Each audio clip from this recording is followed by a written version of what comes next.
Combine the biggest name in entertainment, the biggest name in racing, and the biggest name in sports, and you have magic.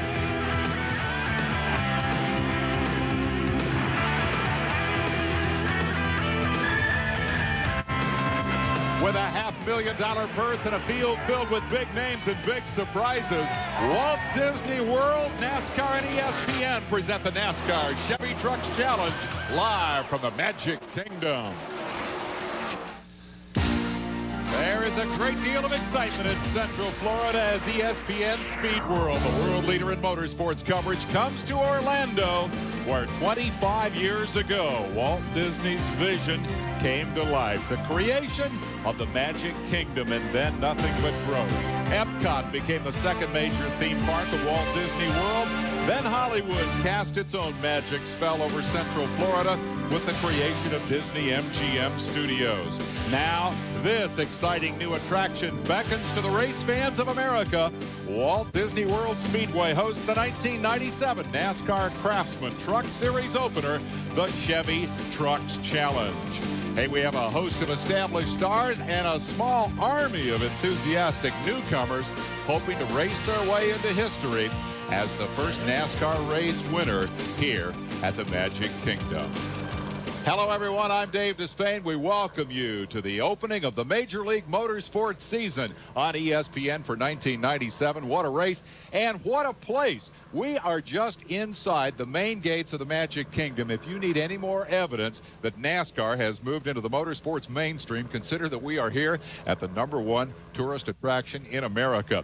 This is one of 3 new tracks on the schedule for 1997, a schedule increased to 26 events. You'll see 10 of them here on ESPN.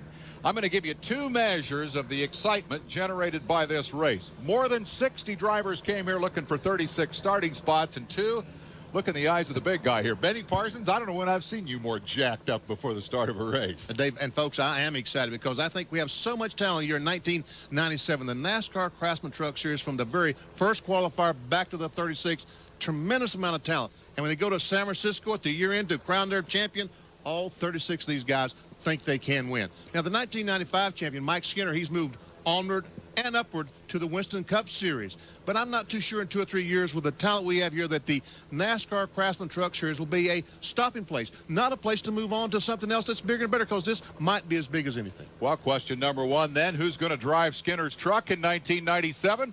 For that story and more, let's go to pit road, one of 2 men who will patrol that area today. Hello, Bill Weber. Hello, Dave. This truck won 16 of the first 44 truck races, and as Benny mentioned, Mike Skinner graduated with honors to the Winston Cup Series. Now it's Jay Sauter who hopes to race to the head of the class, but he only got a C in qualifying on Saturday. He starts 21st. Still, Jay is part of a promising crop of young talent that hopes to flex some muscle here in the Truck Series, like Kenny Irwin Jr. He's the 1996 USAC Midget Champion, but now he moves to trucks. Last year in September at Richmond, he won the pole and finished 5th. But a new season for you here, a huge jump, and obviously high hopes. Very high hopes. Today we just got to be patient and finish the race and run 200 laps. Kenny Irwin starts 7th. Now, the new line in the drivers' meeting this morning was gentlemen and lady, have a good race. That's because Tammy Jo Kirk has moved to this series to drive for Jeff Bodine. Tammy Jo was 7th in points in the Slim Jim All-Pro Series last season and now moves to the Truck Series. She starts 9th. She's a story not because she's a lady and not because she's in a truck, but because she's a racer, and I know you're excited about today. I tell you, I really am. I got this lovable Ford truck here with Jeff Bodine up on the radio with me, so I think we ought to have a good shot today. Those are just 2 of the fresh faces in this series, a mix of young and old. And how optimistic are these drivers on opening day? Well, a trip through the garage area this morning got you more positive predictions than a call to the psychic hotline. But it will take 10 months and 26 races before we know whose crystal ball was crystal clear. Now, for more on the guys at the front of the field, let's go to Marty Reed. Yeah, Billy, I called that psychic hotline. They said the odds-on favorite for the championship in 97 may be sitting right here on the front row. Jack Sprague finished 2nd last year, and big thing, though, is you're 0.3 of a second over the rest of the field. 2 questions for you. You had the flu yesterday. How are you feeling, and are you going to try and run away from this pack? Well, I feel pretty good, unfortunately. We usually do better when I don't, but truck's awful good once again. You know, Dennis and the whole Quaker State team's done a great job, and this Quaker State Chevrolet is really running good. It's ran good right off the truck. So, you know, I'd just like to thank everybody back there at home works on these things and don't get to come to the racetrack. But I think we got an awful good truck to win the race. Well, the guy that's going to be the other odds-on favorite for that championship is starting right behind him, and that is Ron Hornaday Jr. This is a guy who has finished 44 straight races. That's consistency. But you were telling me you made a ton of changes after the last practice yesterday. Well, I don't know if it was a track or what we did when we did the tape, but the truck wasn't as good in the last practice, so we made some changes this morning. We're real confident. John Munstrom and all the guys did a great job with his Napa Chevrolet to put it here in third spot. So we'll see what we do. It's 200 laps. We got a chance to change it if we have to in the middle break. All right, guys, that's the front end of this field, but boy, there's a lot of competition here. Established stars and a remarkable 10 candidates for Cintas Rookie of the Year in the field. We'll take a look at the starting lineup when we come back to Orlando for more of the excitement.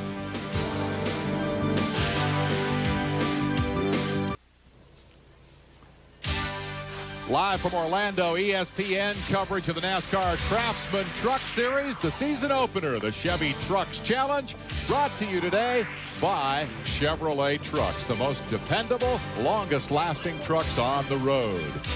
And by Quaker State Motor Oil for a clean running engine. Big crowd gathered as Michael Grimaldi, General Motors Vice President, prepares to give us the word. On radio as well as watching by television for this, the inaugural race of the Chevy Trucks Challenge. We're looking forward to an action-packed race, so let's get started. Tammy Jo and gentlemen, start your engine.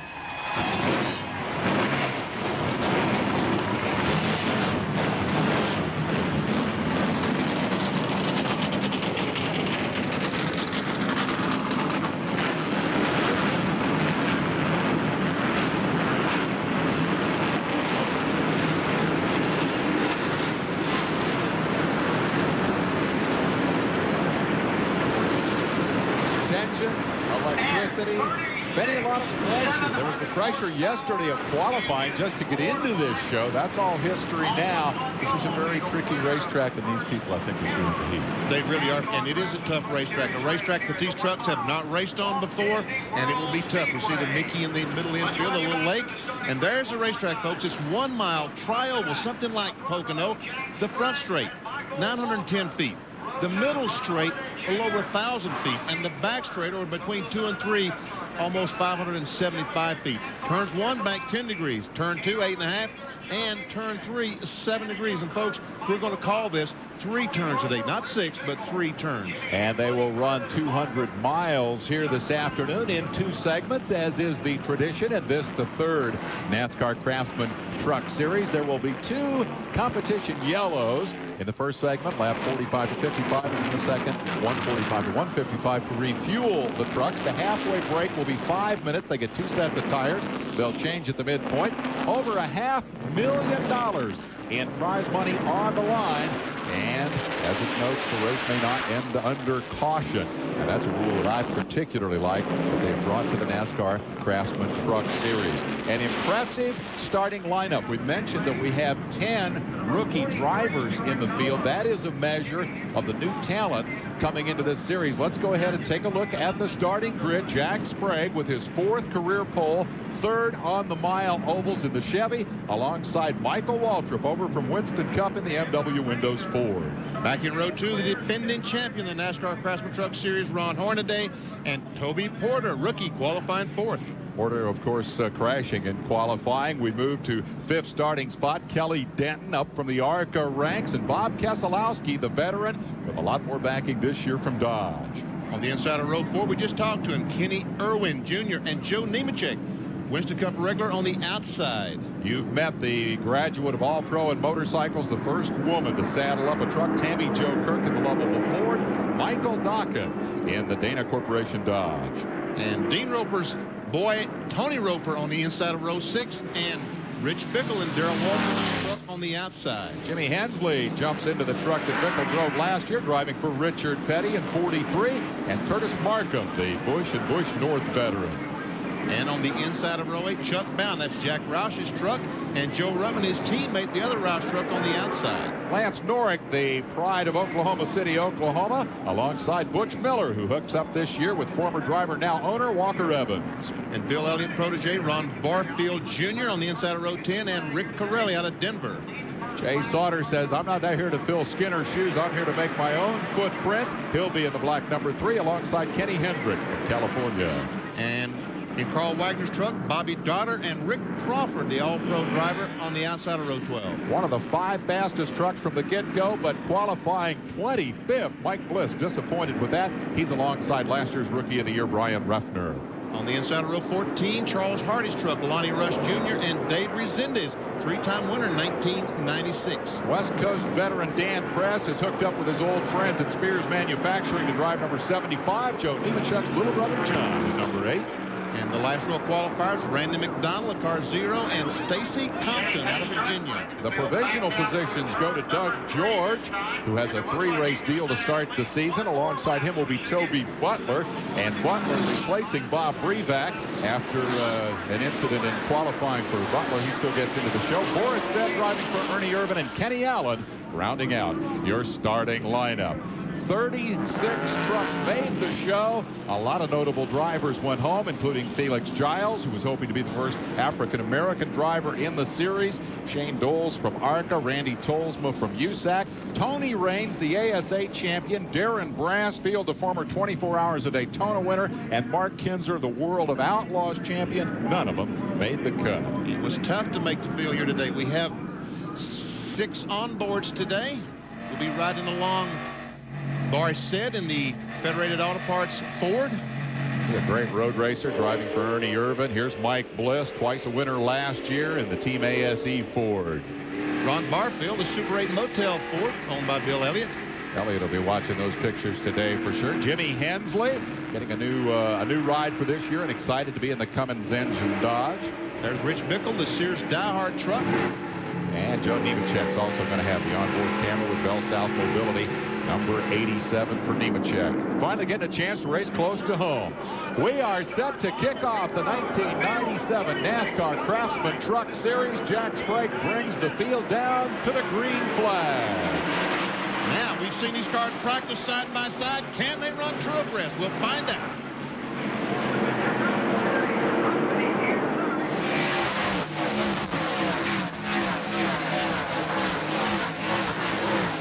So far, so good. Sprague got a great jump on Waltrip, who couldn't stand the pace set by Hornaday through turns 1 and 2. You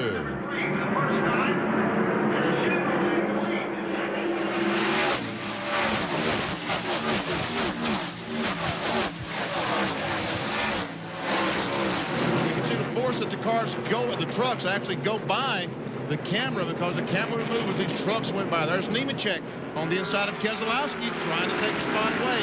That's Nemechek in 87. Bob Keselowski in 29. Onboard camera with Nemechek, the precision gear on board. Easy for you to say, yes. Benny. That green truck, of course, is Kelly Denton running 4th. This is Jay Sauter in his first drive for Richard Childress. And that's number 32 that he's chasing, Kenny Hendrick from the West Coast. Kenny got his teeth at midgets and sports cars. He's the twin brother of the late Kara Hendrick. And in hot pursuit of him, and number 14 is Rick Crawford out of the all-pro ranks. Crawford said it's a brand new truck. Just completed a couple of weeks ago or last week by Mike Laughlin. There we see Sauter as he tries to get closer and closer to the front.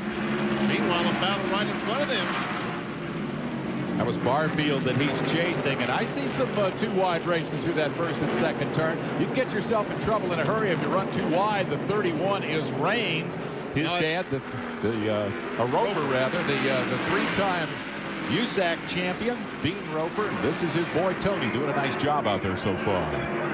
Oh, got a crash up in the corner. Tammy Jo Kirk has hit the wall. The first woman ever to make the grade in this series with a great qualifying run. She's been, I think, the success story of the weekend. The success did not last long. She has clobbered the wall at turn 2. Hit it pretty hard, Danny. Pretty serious damage.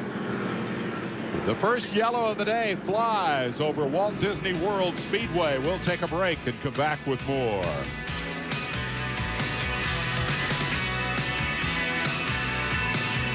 Ready to go green. The green is in the air. Lap 6 for the restart after Tammy Jo Kirk hit the wall in turn 2, and she is just now exiting pit road and will be directly in front of the field as they come back up to speed. There she is down on the apron as the leaders and championship favorites, Sprague and Hornaday, head for turn 2. Looks like the work that Hornaday did on his truck is working out as he presses, pushes the 24 truck. Hornaday on a mission, wanting to defend that championship. That's Michael Waltrip. I was going to say in third, but forget that. He is around Hornaday and into second spot. And your Hornaday is going to try to get him back. It might have been a little contact between the two. Rod tried to get him loose, but Waltrip hangs on. Now here comes Nemechek wanting a piece of Hornaday. That would be the multicolored number 87, and we go on board with Joe. And these boys getting racy early on in the Walt Disney World Speedway. It's an interesting racetrack. It looks wide. The drivers will tell you it is in fact narrow, and passing opportunities at a bit of a premium. And Joe Rudman goes on the inside of Kelly Denton. Kelly is awfully high in that green truck, number 30, and loses 3 spots. And right behind him, Keselowski had no place to go and also dropped back to it. Shuffling for position. We were about to mention that traffic is going to be a big issue here. We were going to refer to lap traffic. This, of course, is race for position traffic. Let's go to Bill Weber. Well, Tammy Jo radioed in. Her truck was just too loose. She couldn't keep it out of the wall. She's got a heavy damage to the left rear quarter panel. Back out on the track, dragging the bumper a little bit. She may be back in, but this team really disappointed. They were really hoping for a great start to the season here at Disney World. Well, how long is it going to be before one of us calls number 98 Butch Miller? I will not be the first to do that. That is Kenny Irwin Jr., and he is running in 7th spot. And following him is Rich Bickle in the number 17. We've got spinning trucks. That looks like Dan Press on the right-hand side of your screen. That would be the Spears number 75. And Kirk is involved again. The other truck involved is Kirk. Almost the same identical spot that she hit the wall just a moment ago. We see now there's more damage to the rear as the rear tailgate is about to come loose, and Press some heavy damage to the right front. Let's see if we can tell what happened up in turn 2. This is turn 2. There we see Dan Press on the inside of Tammy Jo. Goes out on the inside. Might have been some contact between he and Nemechek. And Tammy he barely touches, he barely touches Tammy Jo enough that she loses control and backs in the fence. Yeah, that's too bad. She was all alone the first time. That time she was an innocent bystander. Nemechek into the back of Press, and that's going to bring both Dan Press and Tammy Jo Kirk to pit road for attention. You got to be impressed with Dan Press. Here's a guy who's been doing this an awfully long time. He's been both a driver and a crew chief over his career. Here you see the damage to the lovable bra Ford owned by Jeff Bodine. Press decided he was going to hook up with Spears this year, lost 30 pounds. Benny, he was looking pretty fit down there in the garage here. I didn't even know him. I said, who's that guy over there?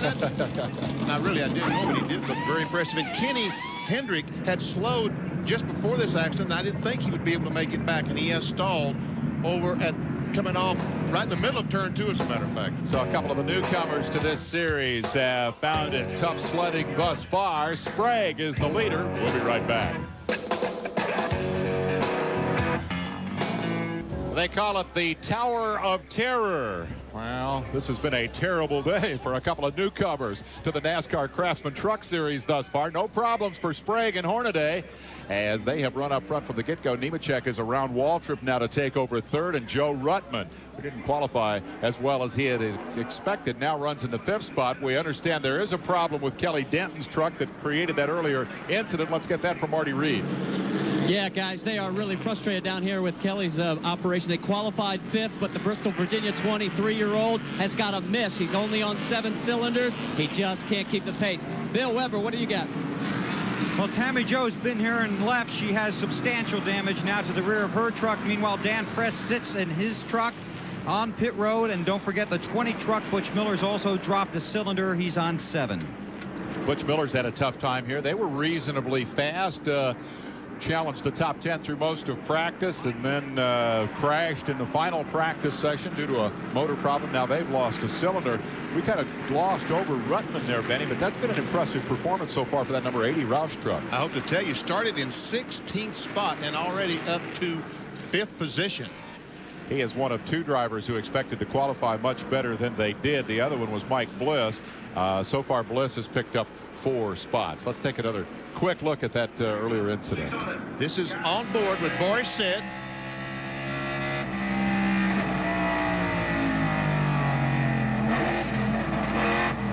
Boris said, wow, I missed this wreck. He had a face full for sure as we go back to green. Battle for the lead. Hornaday challenging on the outside. Gets a fender now at truck length in front of Sprague. We have a new leader. Wow. Can you pass on the outside in turn 1? Hornaday says, I can. Michael Waltrip said before the race he thought you could do that. He's about to get passed on the inside as they go to 2. That's Nemechek, and he's dragging Ruttman with him from 16th. Ruttman is challenging for 4th. Ooh, Hornaday gets loose with Sprague all over his tailgate. Here they come again, and this time Sprague from the inside of Hornaday. Wow. Now let's see if he can stay on the outside, Ken Hornaday. Sprague says, I think the bottom is the better over the long haul run. I would like to retake the lead from you, Ron, and he's got it, but not by much.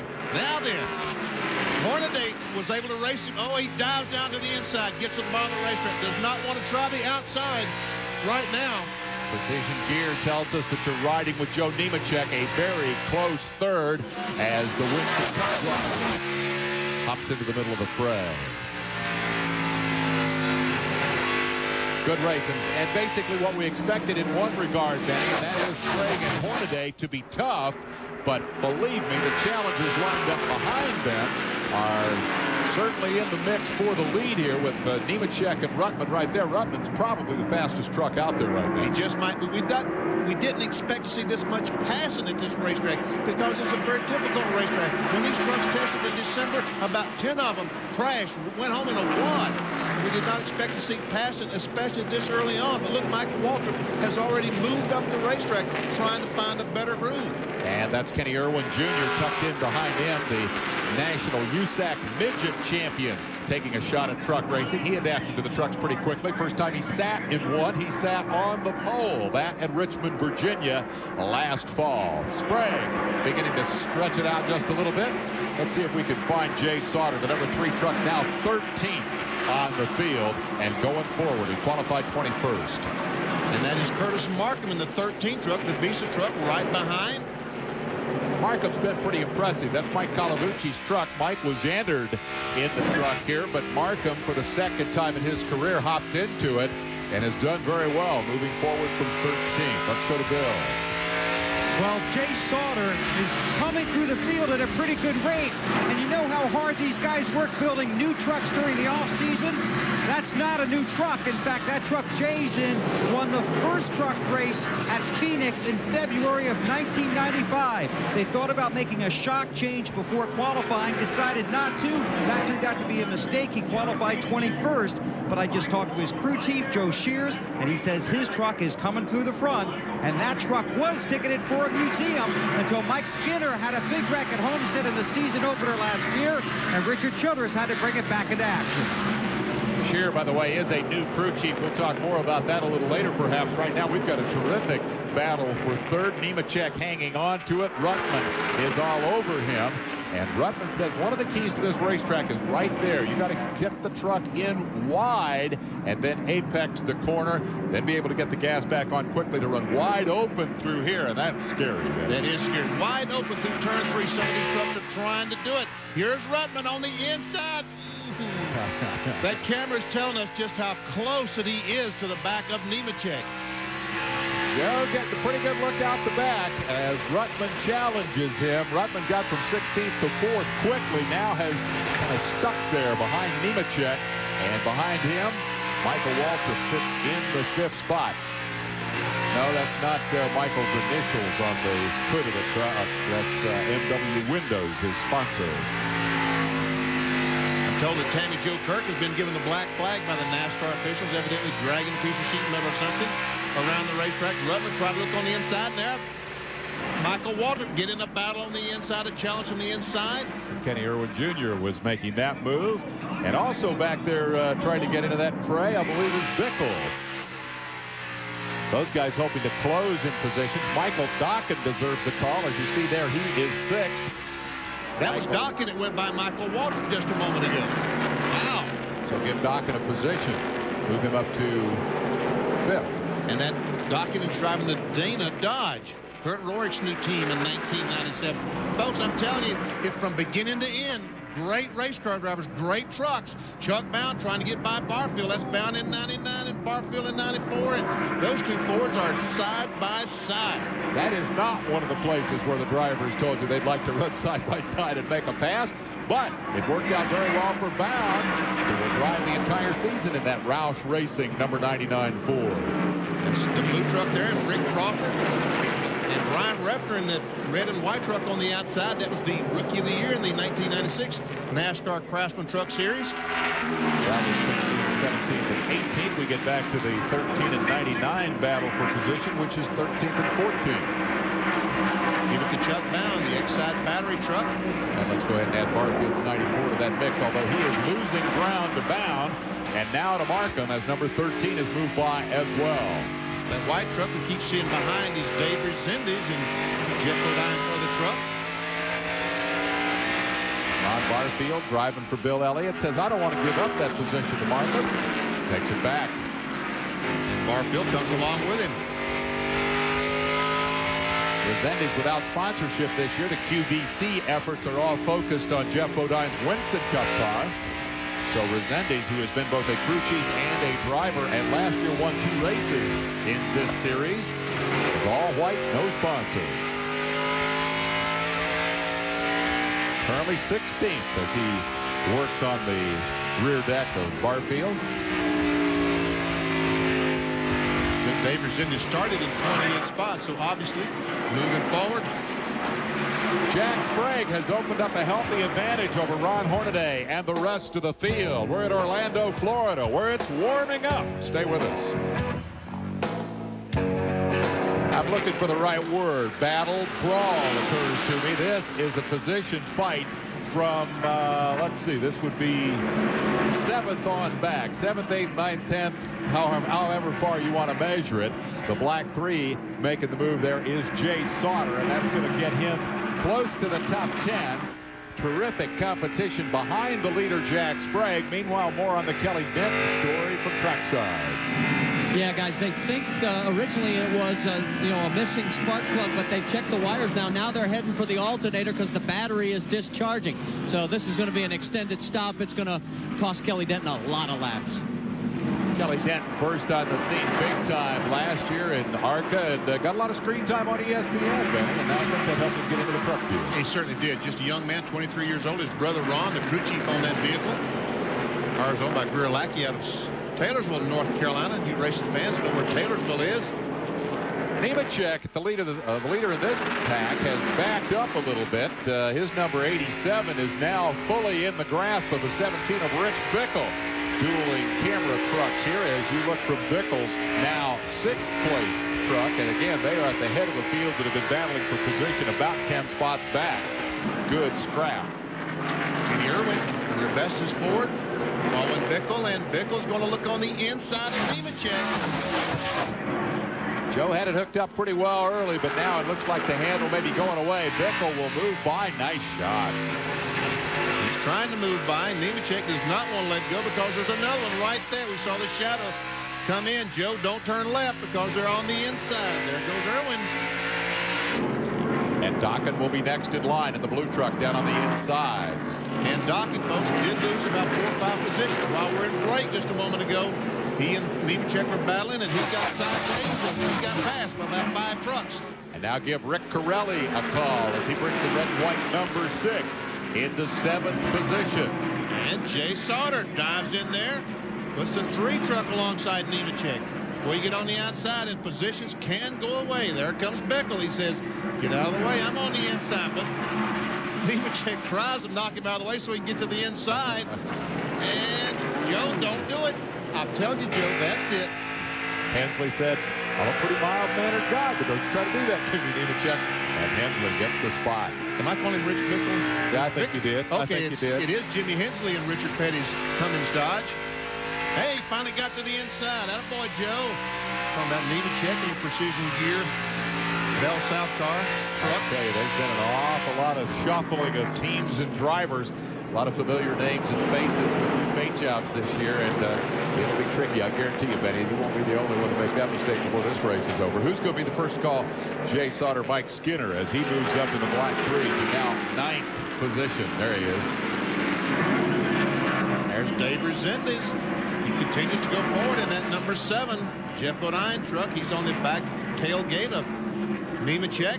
Started 28. Now he's on lap 36 up to the 12th position and battling for 11th. So Nemechek falling out of the top 10 after contending for the lead early on. Gets a visit from Resendiz, the Massachusetts former NASCAR modified star. Resendiz, of course, won the series opener a year ago, also here in Florida. Different racetrack, further south, down at Homestead. Came from 10th, won the race. And looking to come off the corner, turn it left and accelerate. Has position. If he can win it here, that would help put some sponsored paint on that number 7. Nemechek trying to stay as close to the preferred line as possible and perhaps to intimidate a little bit, but Resendiz is not intimidated at all. And look at Nemechek. Oh, man, that's close. Side by side all the way around. Chuck Bounce and I'm going to get up here and push Resendiz on by, and we'll get on with this. And the number 90 or 29 of Keselowski will be next in line, then Barfield. It's a great battle. That's 11th, 12th, 13th, 14th, 15th. They're all in a big wad. Ooh. That time Resendiz moved over, got him a little bit better run to the corner, but it didn't help. I think Nemechek has found his spot now. He's leveled off at 11th spot, and he's trying mighty hard to hang on to that position. Because he knows right now if he just backs up and let these guys go by, there's 2 other trucks going by. Bound, it looked like he had a notion to make it 3 wide. Resendiz gets a truck length in front, and now will go on, pulling away actually rather quickly from Nemechek once he got past him. And Chuck Bound in the 99 XAT truck not able to follow.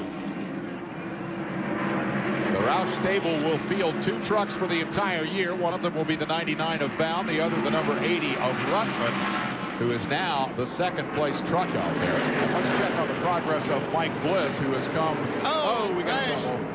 Bound and Nemechek have gone around at turn 1. Good job. And I don't think that they... Caution's out. Caution is out. I don't think that either one of them hit anything very hard. Bound getting back into gear and back underway.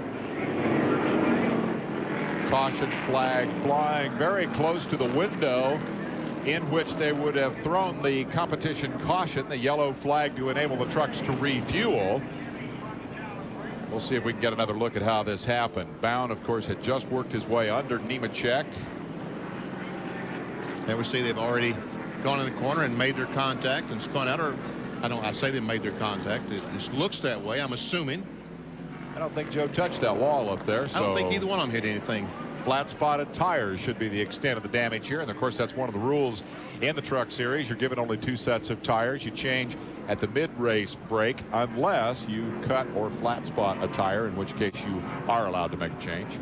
And this will be the fuel stop. So the field will come onto pit road to top off the trucks. Jack Sprague will give up a 14.5 second lead. Oh, I'm sorry, a 4.5 second lead, which fulfills the worst fears of some people. We'll talk more about that, but first let's get down trackside to Bill Weber. Bill standing by for the fuel stops there. Ruttman was the first truck to come to a stop. Sprague a little further down. Bill Weber. Okay, Dave, the LCI Ford of Joe Ruttman is here. They are fueling it. He's a little tight, exit only, but they're not upset at all.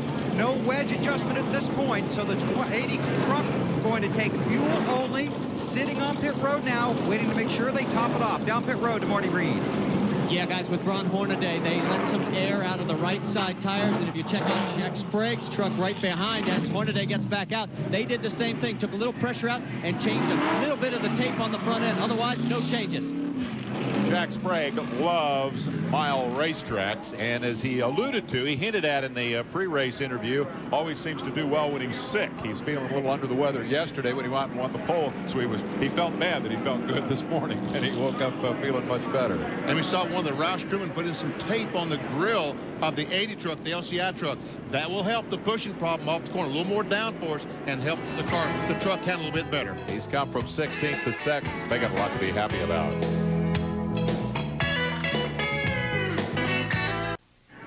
We be blimping here as the Craftsman Truck Series opens at Walt Disney World Speedway. The overhead shots coming from the Goodyear Blimp Stars and Stripes. Captain Jim Maloney from Vienna, Virginia, who's in the gondola there and helping our crew to provide the pictures as we come back to a green flag in the 1997 Series opener.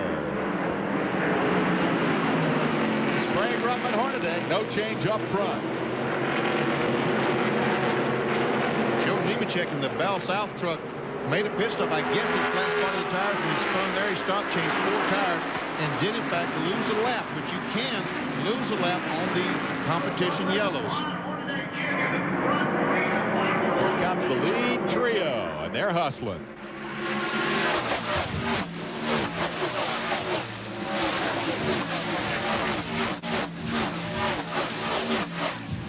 Michael Waltrip in 4th spot. Truck number 1 reported a little loose before that stop. They tightened it up a bit. The same report on Sauter's number 3, which has now moved into 9th position. And we've got trouble for John Nemechek, who clouts the inside Armco and does substantial damage to the Cintas Chevy.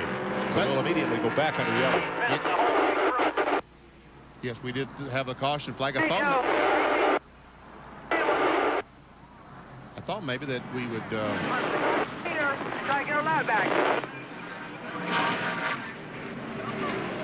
hard to make out the radio traffic there, but I wonder if that wasn't Joe trying to take advantage of John's misfortune there.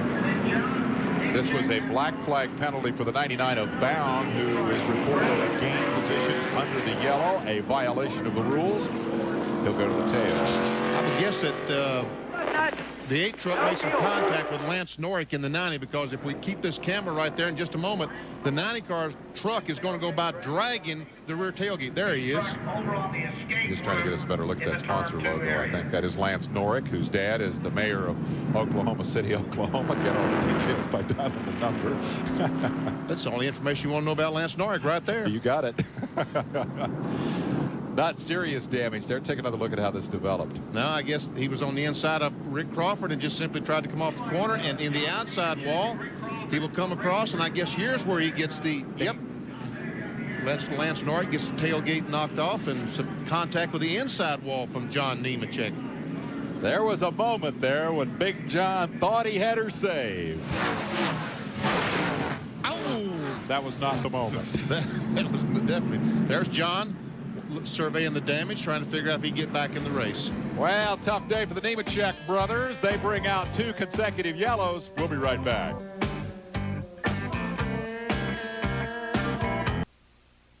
Those amazing X Games are bound for the mountains. It's the Winter X Games, featuring snowboarding, downhill racing on mountain bikes, ice climbing, and shovel racing, starting January 30th on ESPN. Winter X, slightly cooler. About had Benny convinced to do that sky surfing thing in the X Games. You got a favorite out of the winter games? I'm not a winter person at all. Not at all. I don't like that snow and ice. You're going to pass on shovel racing? Yes, I am going to pass. I had you pegged for that. I thought that'd be pretty cool watching you do that. Let's give a quick call to Boris Said. Boris qualified badly here. Had worked his way up to 21st spot. Spun under the previous caution, or just prior to the previous caution for Nemechek, and fell back to 26th spot. Boris has now come down pit road and has a little damage on the front of the truck, but he's going to try to salvage something out of that. That, of course, is Ernie Irvin's truck. He's the 3rd different guy to drive it in 3 years. Ernie and Mark Simo are the owners of this truck. There's the driver, Boris Said. Big, tall guy, goateed beard, road racing star, adapting to the ovals. And he says, watch out. We get to Sears Point, Watkins Glen, I'm going to be a bad cat. Chuck Bound at the back after a stop-and-go penalty because he gained positions under yellow. Well, and we are still under caution. Let's see if he did. Oh, this is on the green flag racing. When he spun, he and Joe Nemechek spun.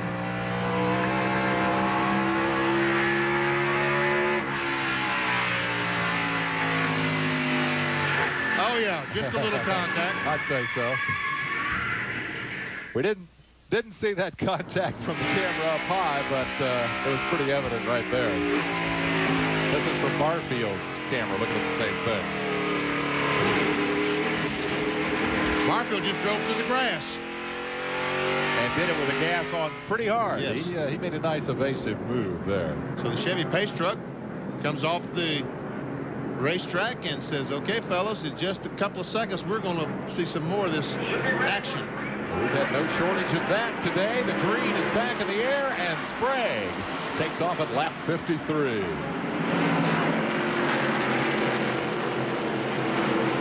Lap traffic down on the bottom.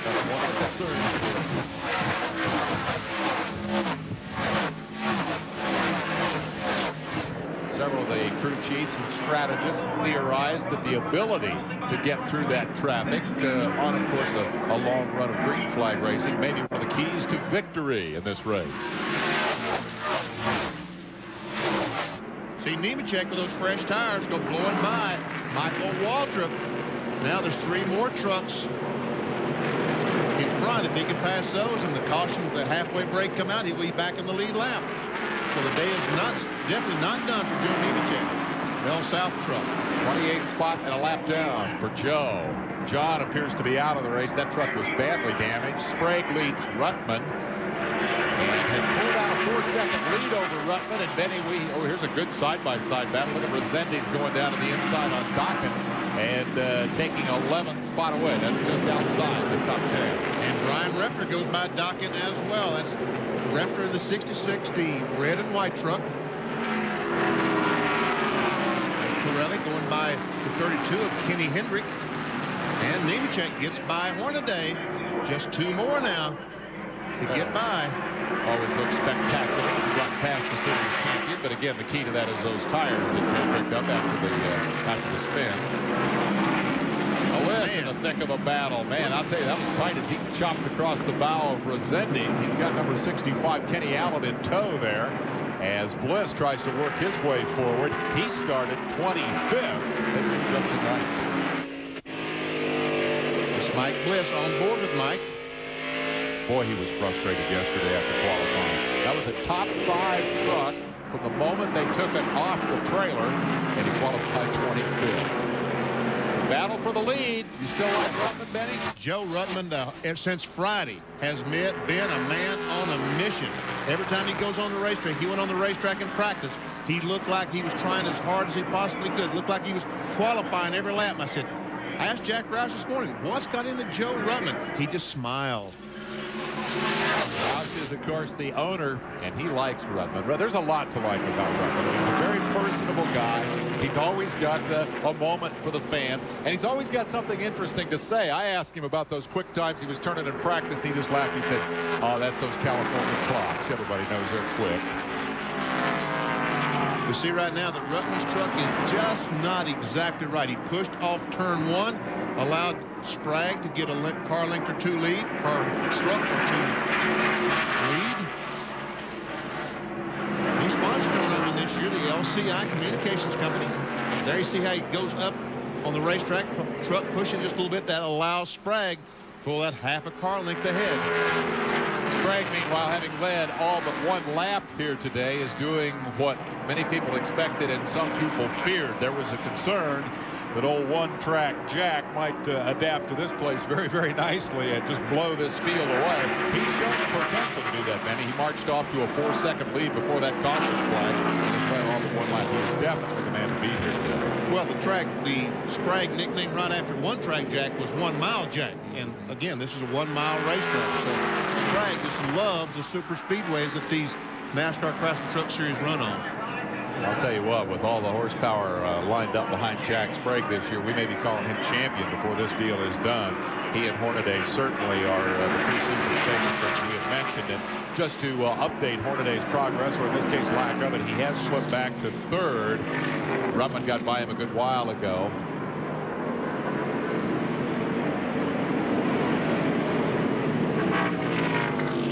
Field working their way through. See, that's the 18 truck with Dockett. It looks like something has happened to the truck. I saw him slow down the backstretch, and he's back to 18th or to 16th spot. Marty may be able to tell us why.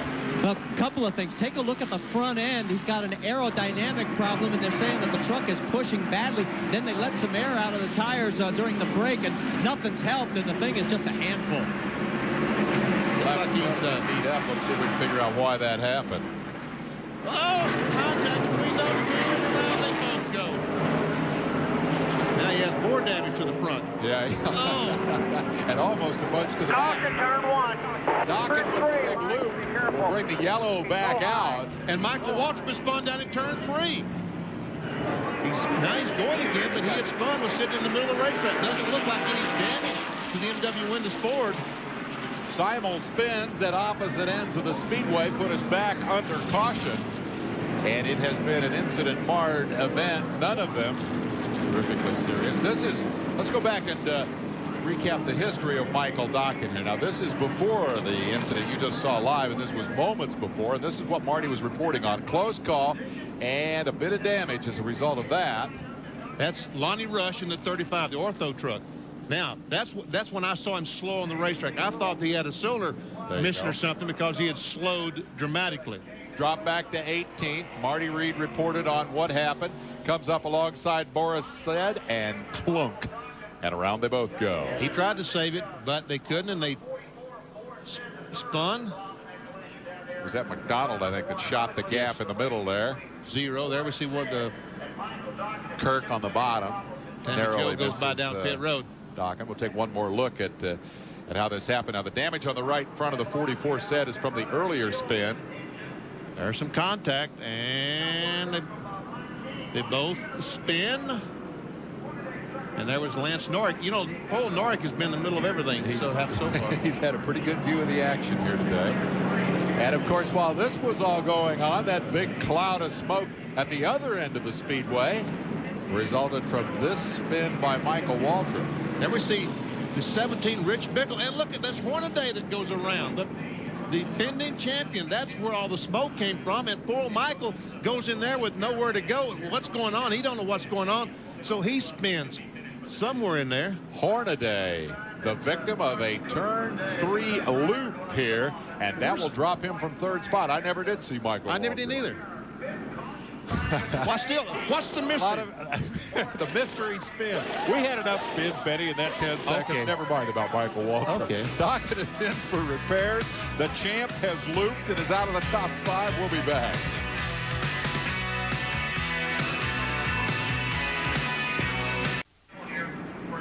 The NASCAR Craftsman Truck Series for 1997 opening here at Walt Disney World Speedway. And my assessment, Benny, having seen less than half a race here thus far, is that this place generates a great deal of action and excitement. Wow, this has been exciting so far. Big crowd on hand, as you see, and they braved some cold temperatures. It was down near the freezing mark here this morning. Much nicer, I'm sure, out in Tucson, Arizona, where the Winston West drivers are assembled for their season opener. Bob Jenkins, I'll bet Bob's still watching us here. It's just about time for you to go to work, Jenkins. 3 p.m. Eastern time over on the Deuce. Winter heat. Benny Parsons didn't get much of a winter off because he's been working every weekend. But now, Benny, you really get the sense that the big league season has kicked off. We're heading for Daytona. This is serious stuff now. This season has started. And Gary Collins from Bakersfield, Marion's son, the promoter up at Mesa Marin, is on the pole for the Winston West race that will take place at 3 o'clock this afternoon, ESPN 2. It's been so exciting out there. Get that split screen going. and got a little debris on the racetrack. That is why we are still under yellow. The track otherwise ready to run. I don't think that was bound. Just missed the debris here. Chris Morgan, the flagman, has the yellow in hand. Hey, I think the mystery has been solved. I've been told in my ear that the mystery has been solved. Upper right, let's see. There we see Bickle come through the corner, and there's Michael backing around. He did, in fact, spin up, folks. See, I wasn't imagining things. He didn't imagine that. He got into oil, we were being told. Hornaday had spun in front of him. He couldn't see the oil for the smoke. So 4 trucks did indeed spin in the span of about 4 seconds there, and it has rearranged the lineup only a little bit because Waltrip comes out of this in 6th spot and Hornaday in 9th. They didn't lose a whole lot of position because the yellow was in the process of coming out. We'll be right back.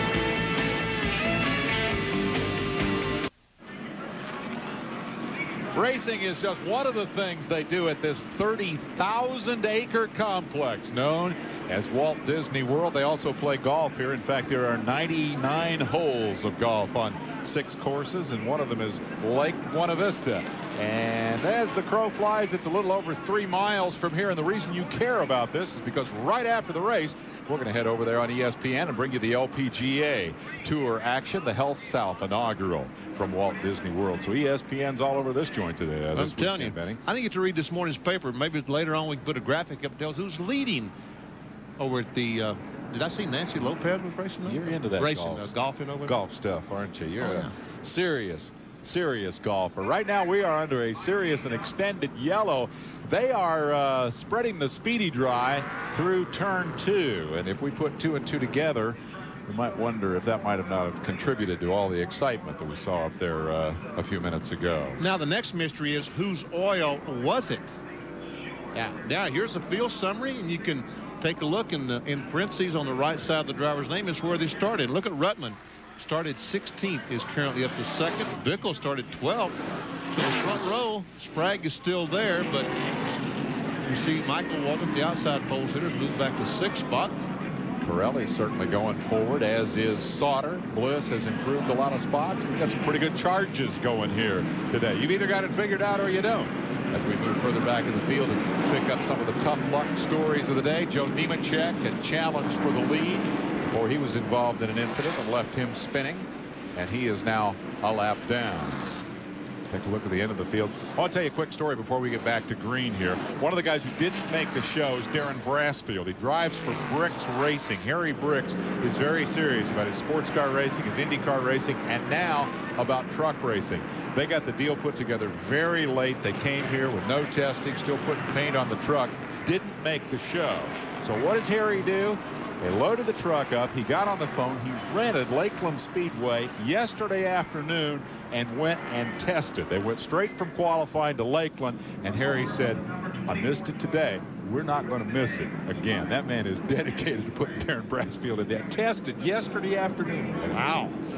Trucks are lining up for a restart. Nemechek on the inside, trying to get that lap back. Got a good shot, and he has fresher tires than does Sprague. And Sprague wisely decides to let it go. So Joe's back on the lead lap and looking for a caution. Sprague got a pretty good jump there on Rutman. If he can stay there, there's going to be a caution flag at lap 100 because these NASCAR Craftsman Truck Series have a break, a 5-minute break at halfway. The next truck in line, the green, is Kelly Denton. Remember that he'd been on 7 cylinders earlier, but they've got it fixed now.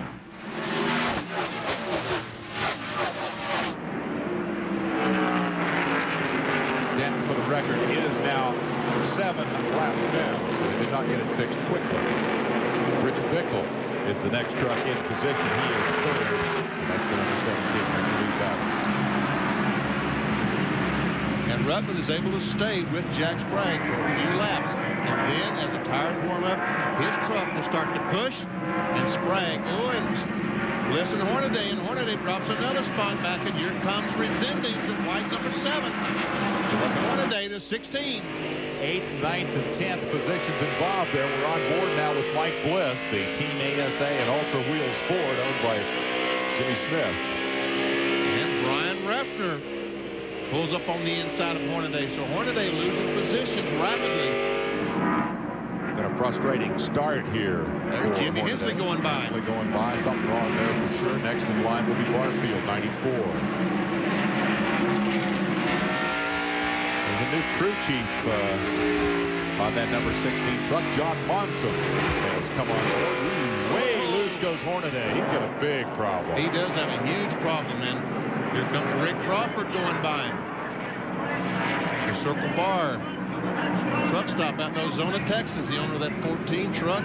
Been around with Rick Crawford for many, many years. Curtis Martin, the 13, the Visa truck. Big trouble for the reigning series champion, number 16, Ron Hornaday, who qualified well, but now is going backwards. Inbound, moving up, getting around Markham. Let's see if Marty can tell us what's going on with the champ. Well, guys, they are getting ready to bring him in if they have to. He is reporting that he thinks the right rear is going down, and the crew's been getting ready. You can see the tire changes and putting pressure in, checking that. So we'll keep you posted if he comes down pit lane. Saw Markham go high, go low. I think part of that was looking to get around Hornaday, and the other half was hoping that he could duck if something went wrong and that Hornaday truck turned around. You saw the pit crew waiting. The series champion, Ron Hornaday, has slipped all the way to 14th position and will lose more as he's headed for pit road shortly. Now there's another position going by the wayside as Butch Miller in the 20 truck pulls alongside. This is Walter Evans' truck. Walker has decided not to drive this year, turned the driving over to Butch Miller. And they've also switched from the Dodges to Fords. And there's Tony Roper in the 31. That's Bob Breback's truck. That ought to be a good marriage. Right behind him is a kid that deserves a call here for sure. Toby Porter qualified 4th fastest in the number 10 on his first of 2 laps yesterday, and then tried to knock down the wall on the 2nd lap. He had to start at the back of the field. Whoa, swap in second spot. Bickle gets around Ruttman. Number 17 has come to life. Rich Bickle with Darrell Waltrip on the radio takes a spot away, and that will drop Ruttman back to 3rd. To finish that Porter story, the kid started in the back row. He has come to 19th spot, and that young graduate of the All-Pro ranks. A lot of people aren't going to notice him today, Benny, but he's making a big stride for truck stardom here. That was quite a performance. And he says, get well, Leroy. That's Leroy Waltrip. Michael and Darrell's father back in Owensboro had some surgery, and Leroy, we echo that statement. That get well soon. There's Rick Corelli moving around. Let me add also a quick get well to Lou Mailer up in Baltimore, who had hip replacement surgery. Lou, your kid's doing a great job at bringing the onboard camera pictures your way today. Leroy's not liking this because his baby boy Michael losing some spots. As Resendez goes by on the outside, Mike Bliss pulls up on the back bumper of Michael Waltrip's truck. Bliss gets credit for having brought us the most spectacular onboard pictures in the history of our coverage of the Truck Series. That last year from Richmond, we got that truck up on its side. And Resendez goes by Sauter and Michael Waltrip down there trying to do the same thing. Leroy likes that. 6th, 7th, 8th position definitely up for grabs at the moment with some good side-by-side racing. Funny how much room they find between qualifying and the race, Benny. You ask them on Saturday, oh, it's narrow, there's no place to pass. Middle of Sunday afternoon, they're out there side-by-side and beating on each other. Tony Roper has made a stop on pit road.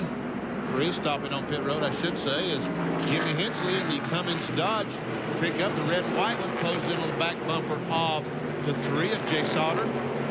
See, Bliss has been able to get by. Mike Bliss is in front of Sauter.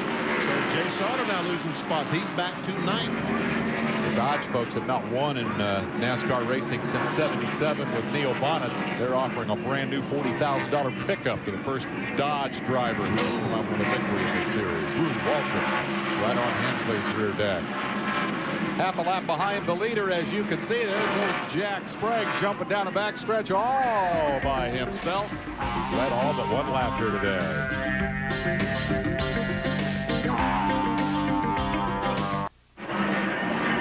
Back live in Orlando, we have a new leader. Rich Bickle and Darrell Waltrip's number 17 Die-Hard Chevy has just marched past Jack Sprague to take the lead, and now Joe Ruttman joins the fray to make that a 3-driver battle. Let's take a look first of all at how the pass for the lead occurred. Benny, coming off turn 2, we see Sprague go up the racetrack. Bickle keeps that thing right on the bottom, gets position when he got to turn 2, the kink in the backstretch. Jack Sprague says, go ahead, be a hero, and he was. Took the lead, did Bickle, and has led it for a couple of laps now. As Ruttman came up to join that battle, moments thereafter, they lapped the series champ, Ron Hornaday. There's a look at Hornaday right in front as he has an apparent tire problem. That was the indication of concern. Look how out of shape Hornaday got as the leaders came by. He is really struggling. Oh, here we go. Sprague is back in front. Now, this is live action. Sprague had retaken the lead, but guess what? He's about to lose her again. Oh, I might have spoke too soon. Pretty good side-by-side battle right there. This is for the lead on lap 87, approaching the midway break. At 100 laps, the yellow will fly for a 5-minute recess to refuel the truck, adjust chassis, change tires, and gear up for another 100-mile shootout. You can't get much better than this. Jack Sprague, who had led all but one lap prior to the arrival of Bickle on the scene, suddenly has his hands very, very full. In the middle of that pack, Chuck Bound nearly looped it, saved it. They continue, and the leaders are still side by side. Folks, if you were here watching this race, you'd have a problem because you don't know which corner to watch.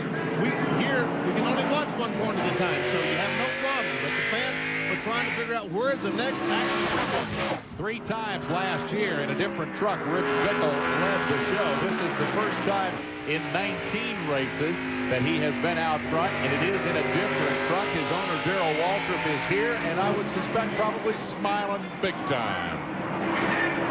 And there goes Bickle again. There we see Darrell Waltrip. Look at him. Yes, go for it. Big smile, big smile. No, concern. Yeah. He doesn't know we're watching him. Oh, Kelly Denton. Kelly Denton got the truck sideways as he was trying to get by Joe Rudman, and I thought Michael had some contact with Rudman. Did not happen. Leroy, I'm glad it's not your heart that's giving you trouble, because this would be no help today. Watching Bickle in a great battle with Sprague. They are at it. Rudman may see an opportunity here if these guys get up there and get the beating on each other. He has not led as yet, though he has been close.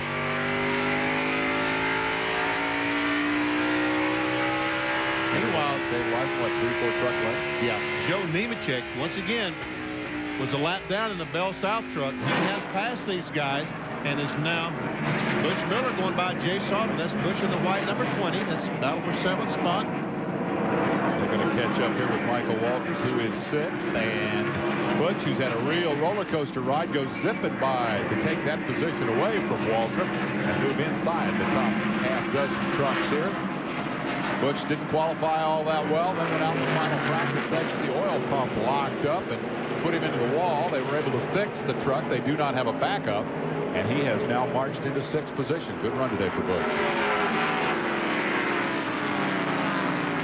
This is for 2nd spot now as Bickle manages to stabilize that interval at about 5 truck lengths, and Jack Sprague starts racing in his mirror. Rudman is there.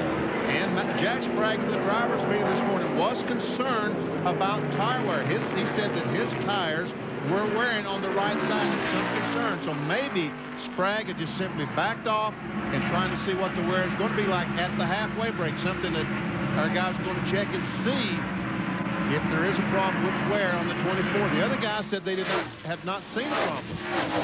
In that Ford versus Chevy battle, Joe Rudman just marches by Jack Sprague, who has definitely slipped off the pace. Yeah, and it looked like Kelly Dent was going by. Oh, big crash for Michael Waltrip. He slouched the inside wall along the front straightaway, hitting pretty hard with the left front. For the 2nd time today, Waltrip involved. But he started with the right front. He made some serious damage. Contact with the outside. Looks like the right front tire might have gone away and hit the outside wall, and then the truck came down and hit the inside wall, and we see it has knocked an oil line or a fuel line off, a little fire under there. We just hope that there we see Michael crawling out, but very slowly, yes. Well, another mixed bag for the brothers here, because as Bickle leads, driving Darrell's truck, Michael is out after a pretty good-sized wreck there. Let's see how this happened. Goes down the corner. We see the right front just go away and in the wall. Yeah, man, oh no, folks, you can't imagine. And almost got clobbered from behind as Barfield goes by, and another solid blow on the inside wall. So hit hard enough to put fire out. That's a pretty good lick. Man, he's run one.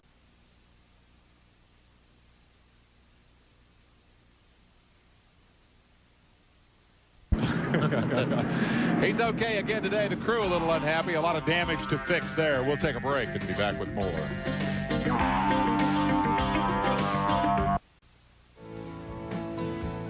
The Contemporary Hotel, one of 16 resorts here at Walt Disney World. The backdrop is Quite a looking building right there. 16 resorts, 3 water parks, 3 theme parks, 6 golf courses.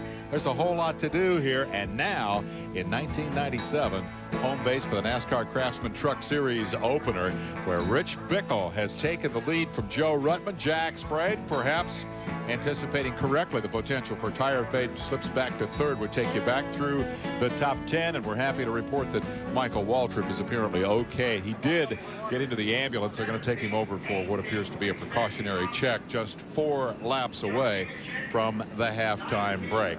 Everybody who comes to Walt Disney World has a lot of fun, including the race car drivers.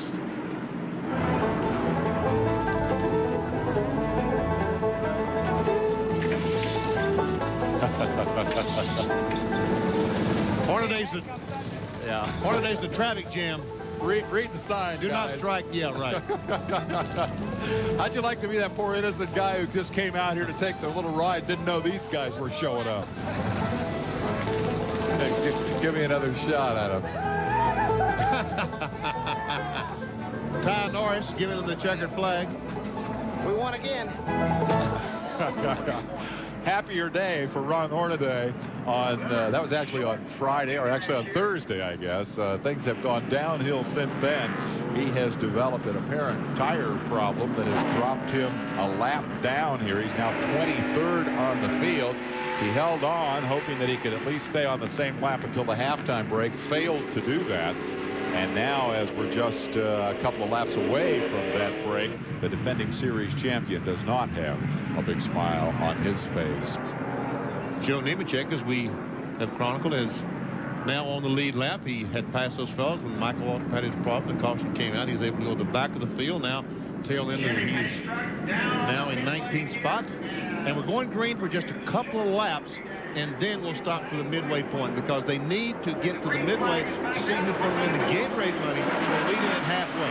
Now, restart lap 99.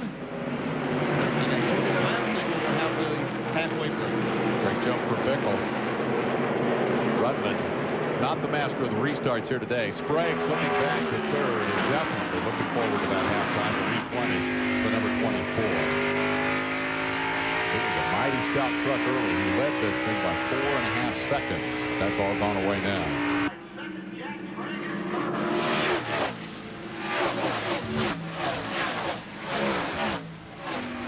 And we see that Sprague is struggling to finish his 100 laps.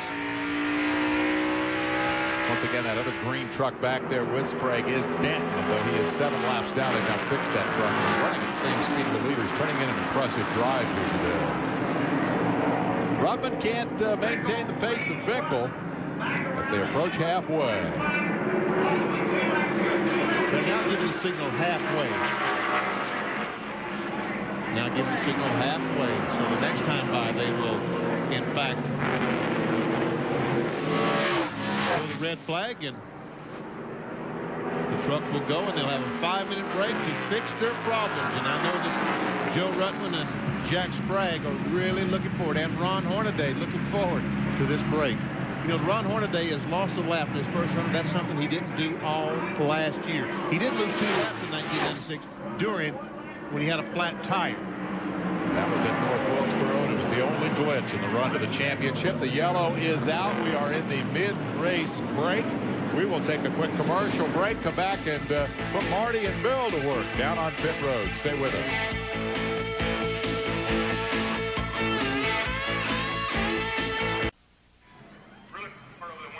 101 laps complete, 99 miles from the finish. The trucks are on pit road. Let's go to Bill Weber. And Rich Bickle sits in his truck. A great start to the season for you, a great race so far. You know, Darrell Waltrip had a lot of faith in me, you know, in the Sears Die-Hard Battery Chevrolet. You know, we didn't have a good qualifying run. We had a good race set up, but, you know, we didn't qualify that well, but this thing come to the front towards the end. The tires stayed underneath it, and I got to thank the guys back at the shop. They did a great job, and, you know, so far so good, but we got 100 miles to go, and that's what it's all about. Changes. Right now, you know, the truck's been tight the whole weekend. And we made a little air adjustment. I think we're going to leave the truck just the way it is right now and take this Chevrolet all the way home. To Marty Reed. We're up here with the man who was running up front for a long time, but Jack, I got an inkling that you had some tire problems. I couldn't hear you. Did you have some tire problems there? Is that why you started to fall back, that right front going away?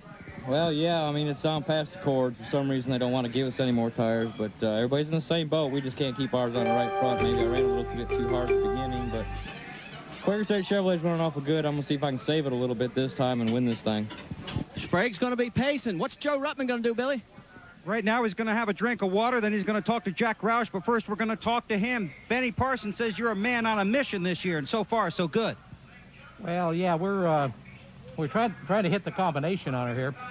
And, you know, we're a little bit tight and then a little bit loose, and we're making just some fine adjustments. We feel we're pretty close. The tire wear is probably the biggest thing we're concerned about at this point, but Mom, I'm going to call you with LCI. I can afford it now, okay? Okay, that's Joe Ruttman at halfway. Marty Reed. Hey, of the 10 rookies, the guy who's doing the best is Kenny Irwin. Kenny, take us through it. We're just way too tight after the yellow flags. After we get about 15 laps into it, the truck works great. So we're going to work on that, and if we can get that, I think we can run with them. So you like the longer runs then? Yeah, right now we're a lot better the longer we run. Truck just pushes terrible right off the yellow flag. I got to tell you guys, there's not a scratch on the left side of the truck. I don't know what it looks like on the right side. Hey, Billy, you at the number 3 now? Sure am, Marty. He does have some damage on the left rear quarter panel. Jay Sauter getting a drink, sitting here in the 3 truck. Jay, good run for you so far. Your qualifying wasn't what you were looking for, but you're trying to carve your way up to the front. Yeah, qualifying wasn't what we wanted, but I'll tell you, this Goodwrench Chevrolet team is awesome. We're just going to keep digging, and I think we got a shot at winning this thing. What changes do you have to make here, Jay? You just need to tighten it up a little bit. We're way too loose, and guys are doing a little air pressure, and we should be in good shape. Okay, Marty with Ron Hornaday. Yeah, and actually, John Monson is talking to Ron right now. We're going to see if we can poke our head in here real quick. Thanks, John. Ron, what's going on out there? The right rear going down on you? No, I just tried to race underneath Bickle there, and I got into that oil, spun out, and when I, spun out, I just flat spotted the tires and just through the cords. We can't say hardly anything. It's just one of them deals I got underneath and I spun out. As far as the rest of that run, though, I mean, it was quite spectacular watching you through turns 1, 2, and 3. I mean, you were holding on for dear life. Well, we got a great truck. I mean, it's just one of them deals I spun out. Michael Waltrip spun out the same oil. So that spin, just flat spotted tires. There's nothing else I could do. If it had an inner tube, it'd be on the inner tube. But Goodyear came with the tires, got enough cords underneath it where it stayed together so I can make the first 100. We're only 1 lap down. We can get it back. We take this Napa Chevrolet and see what we can do. Yeah, this should be fun, guys. I'm looking forward to it. Well, the consistent theme on pit road is the story of tires. In Hornaday's case, flat-spotted tires. The rest of the guys, how long will they last? Big crowd in Orlando. Came to watch the trucks run. We'll be back and restart shortly.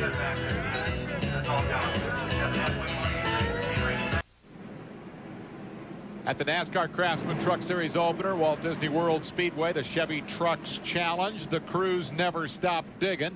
They're working on Michael Waltrip's truck. Meanwhile, our ESPN telecast crew never stops digging either, as Michael has just come out of the medical center. We have found one more look at the incident that A, damaged the truck, and B, sent him to the medical center. First, let's go back and take a look at how this happened. Something letting go in the truck and then almost head on into the outside wall. Fire back to the inside to hit the wall again. Ron Barfield managed to dodge all that, and there you see the battered remains of the truck. Now that was what, 15 minutes ago. Now here's what you have not seen. On board with Ron Barfield, the Super 8. Oh, man. Barfield dodged a disaster. Let's go down to Marty Reed. You want to take a look at what Ron Hornaday was trying to deal with? Take a look at this right rear tire. That's why he was hanging on for dear life. Bill, what do you got? I got Barry Dotson, who's crew chief for Mike Bliss. You've got your right side tires here. You're happy with your tire wear. Yeah, we have to be.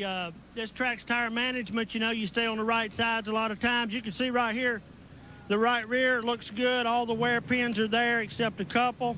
And the right front looks even better. I think that's what Michael had a problem with. But we were happy. We made it a priority to look at our right sides when they got in here. We wanted to see what they looked like first to decide on what changes to make. So we told Mike to take care of them the first half. Let's see what we had left, and we'll try to go after them. Okay, Mike's had a great weekend here, except for 58 seconds. Those were his 2 qualifying laps to put him deep in the field. Now he's 8th, back upstairs. Tire management. I think, Benny, that we had anticipated that perhaps traffic management was going to be the key, but I think that's changed, hasn't it? Yes, it has. Definitely changed, Dave. We're going to take a break and come back to light them up and let them go in Orlando.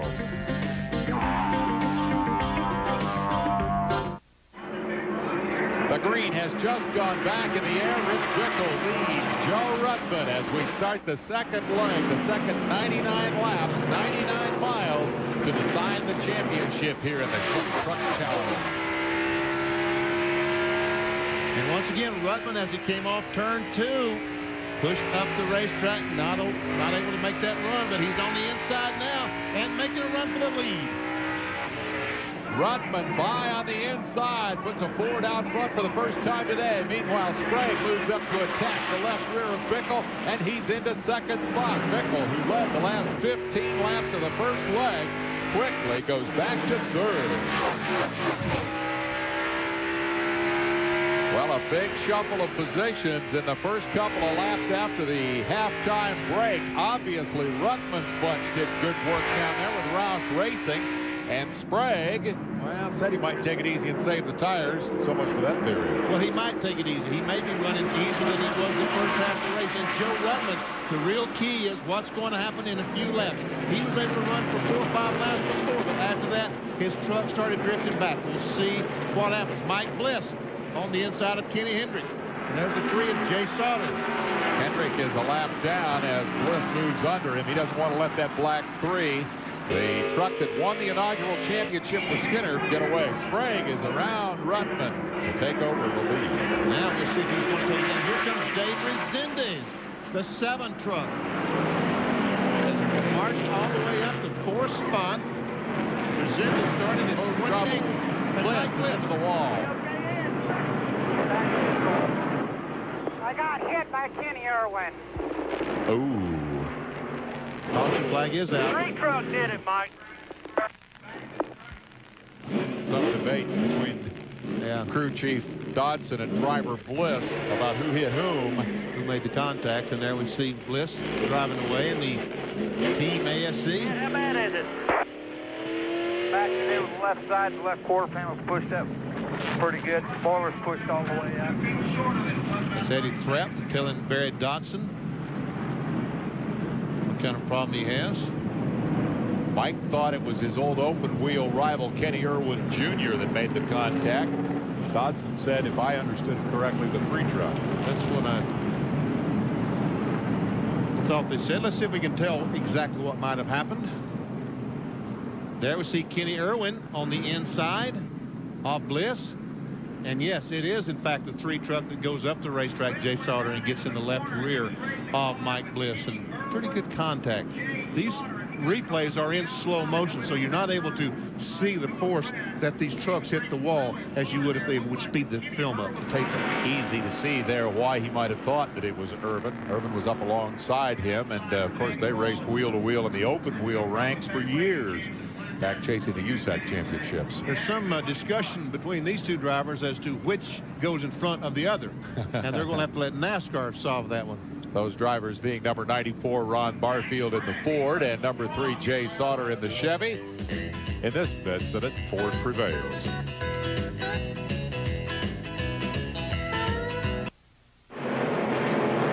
The green has just gone in the air. Ron Hornaday, first truck on the lead left, jumps in front of the race leader Jack Sprague, and that's the battle as they head for turn 3.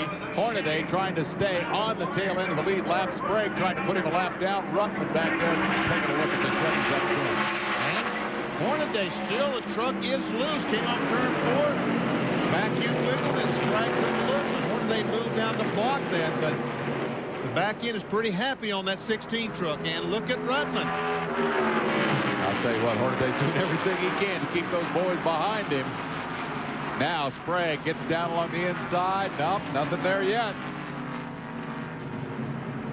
Sprague, the race leader. You heard Jack say at the break that he would try to conserve the tires in the second half, that cost him the lead. All of his race wins last year on the big tracks. He is challenging Hornaday. Wow. He just said, move over, Ron. I am coming through. But Hornaday's going to try to come back a la Earnhardt. It's not there this time. Ruttman sitting back there looking this over, contemplating his own strategy. Don't contemplate too hard, Joe, because Bickle will be there to make up your mind for you. If you're not careful, Bickle is third.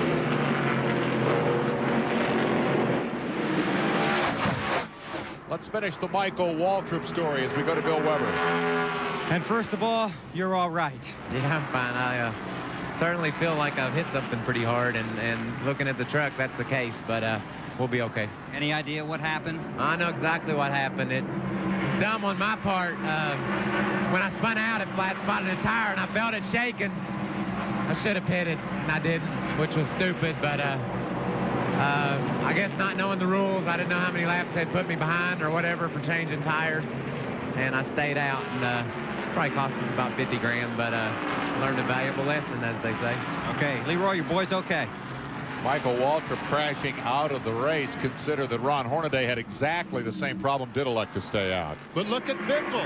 The leader at the halfway is dropping back. Butch Miller, the 20 truck, just has gone by and moved into the 5th spot. Put Bickle back to about 5th or 6th. Bickle said the truck was tight, but that they were going to leave it that way. And apparently that was not the correct decision. Hornaday, determined to get that lap back, continues to harass the race leader Sprague. Ruttman looking on. Resendiz coming on. Dave Resendiz was, I believe, 7th at the break. He's moved to 3rd now.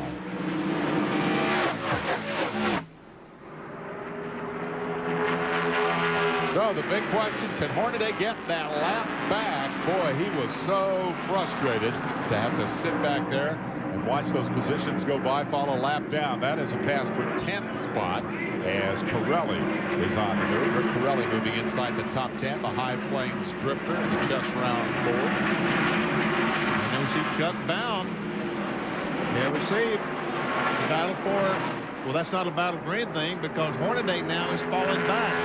Sprague has gotten away from him, and now the 2nd and 3rd place trucks have gone by. That's Resendiz in the white number 7, Joe Ruttman, the LCI truck, number 80, and Butch Miller in the white number 20. There's the leader, the green Quaker State truck of Sprague. Given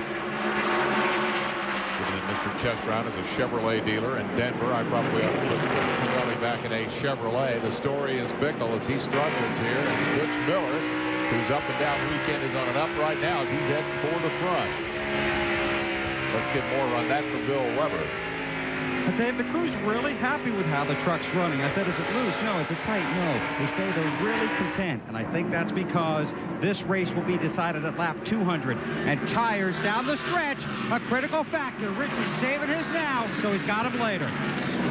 Bickle going in front of Hornaday, and now Jimmy Hensley is there in the 43 for the defending series champion with the model of consistency in 1996. The 97 campaign is off to a very rocky start. And by the way, we said John Monson is now the crew chief on the 16, the Napa Chevrolet. That is, in fact, the truth. But Doug Williams is still there. It's not like that Doug was fired. He has just decided to stay home some weekends. Oh, they're 3 and red. I know that ain't gonna work. Yeah, and Hensley knew that quicker than anybody else and backed off. And Hornaday said, I'm not going to give up another position to this kid Irwin. And so he darts in front of the number 98. And manages to keep himself in the range of hope, I guess, of getting that lap back. Although right now the prospects of doing that are looking pretty frustrated. The lead 3 march up the front straightaway. Look at Resendiz. Dave Resendiz, that white number 7, is coming.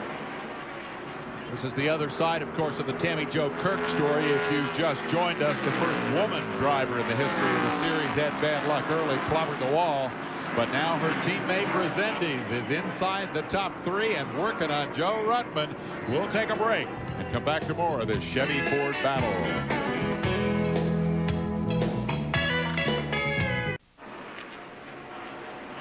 We're back in Orlando. You're on board the blimp. You may notice the white truck is out front. Our thanks to the Goodyear blimp, giving us the nice shot of the new race leader, Dave Resendiz, in front of the number 24 of Jack Sprague. As the Stars and Stripes look on from overhead, Resendiz is just having a terrific run here in the second half, Benny. And he's being challenged for the lead down the front stretch and give it back to Sprague. Sprague's strategy to conserve tires has certainly Well, at least it's not apparent here. And the guys who have caused the difficulty for him, first Hornaday trying to get his lap back, now Resendiz, who wants to win the race, and for the second year in a row, kick off his campaign with a victory. He won last year at Homestead for the season opener. Resendiz much love these Florida tracks.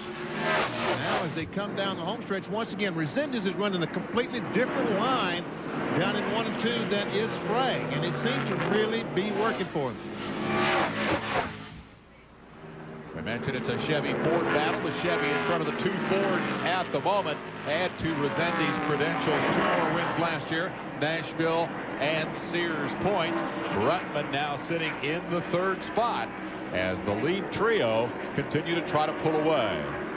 Butch Miller sitting in the 4th position. Then comes Bickle in 5th. Hornaday is a lap down as a result of his tire troubles earlier in the race. 6th is Jimmy Hensley at 43. That's your top half dozen trucks. I think that's Kenny Irwin Jr. probably back there in 7th spot. Hornaday had a shot at him, Benny. Couldn't hang on to the tail end of the lead lap. Well, he had his opportunity. He just could not. Truck was not exactly right today. Could not take advantage of it. What do you think about Sprague? Is he using up the tires as fast in the second half as he was in the first half? Well, theorize or speculate on that? Evidently it is. He feels like he is not using the tires up, or he would be slowing down. So he knows the key is to leave it up the last time. Right now we're having some trouble with scoring the time, so that's one reason that we're going to take you back with the camera through the field and show you where your favorite truck driver may be running. Once again, this is on board with Jimmy Hensley. This is Richard Petty's Cummins Dodge truck.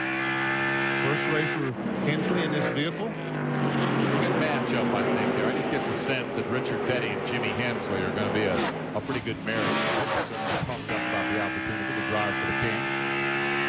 The next truck behind them will be Rick Corelli in the Remax Chevy. Not a Ford. And it's a gap back to Corelli. He is trying to run Hensley down, but it's a fair interval. I'd make it half a second. Back to the 7th place truck of Corelli. There we see Hornaday trying to get by Rich Bickle, and looks like he's going to be able to do it. So Bickle's diehard truck, evidently, the tires they changed not compatible to the truck, the springs and shocks, and he was struggling.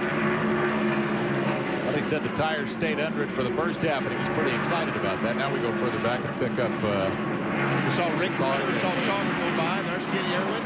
There's the 32 of Kenny Hendrick, the Ultra Shield truck. That was a lap down, I think. So that Revner should be at the tail end of the top 10. And then, of course, Nemechek, who lost a lap early because of a spin. Nemechek in the 87, and he and Revner almost make contact. I don't know how these guys figure out when to back off and when to turn. And well, I would speculate that you back off right after you make contact, just based on what we saw there. And there we see Chuck Bowden in 99. There's Ron Barfield at 94. This is Bill Elliott's truck. This year sponsored by the Super 8 motel chain. Did Bowden lose a lap? He did, didn't he? I believe he did. I don't think he ever got that back. So he should be outside of the top 10, and then Barfield probably 11. Riding with Barfield, watching the trucks in front, scrambling for positions at the tail end of the top 10. We mentioned the cold weather. These trucks have tested and practiced here all weekend in temperatures that overnight were hovering down at the freezing mark. And yesterday it didn't get out of the 40s.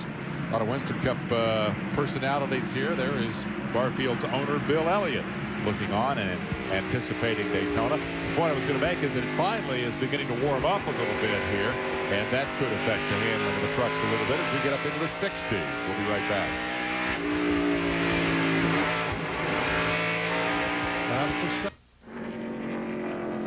In the Chevy Trucks Challenge at Orlando, bad has gotten worse. Ron Hornaday has hit the wall, climbed out of the truck, and then in obvious pain falls to the ground, and the medical personnel are moving to the scene. This happening just moments ago before we came out of the commercial.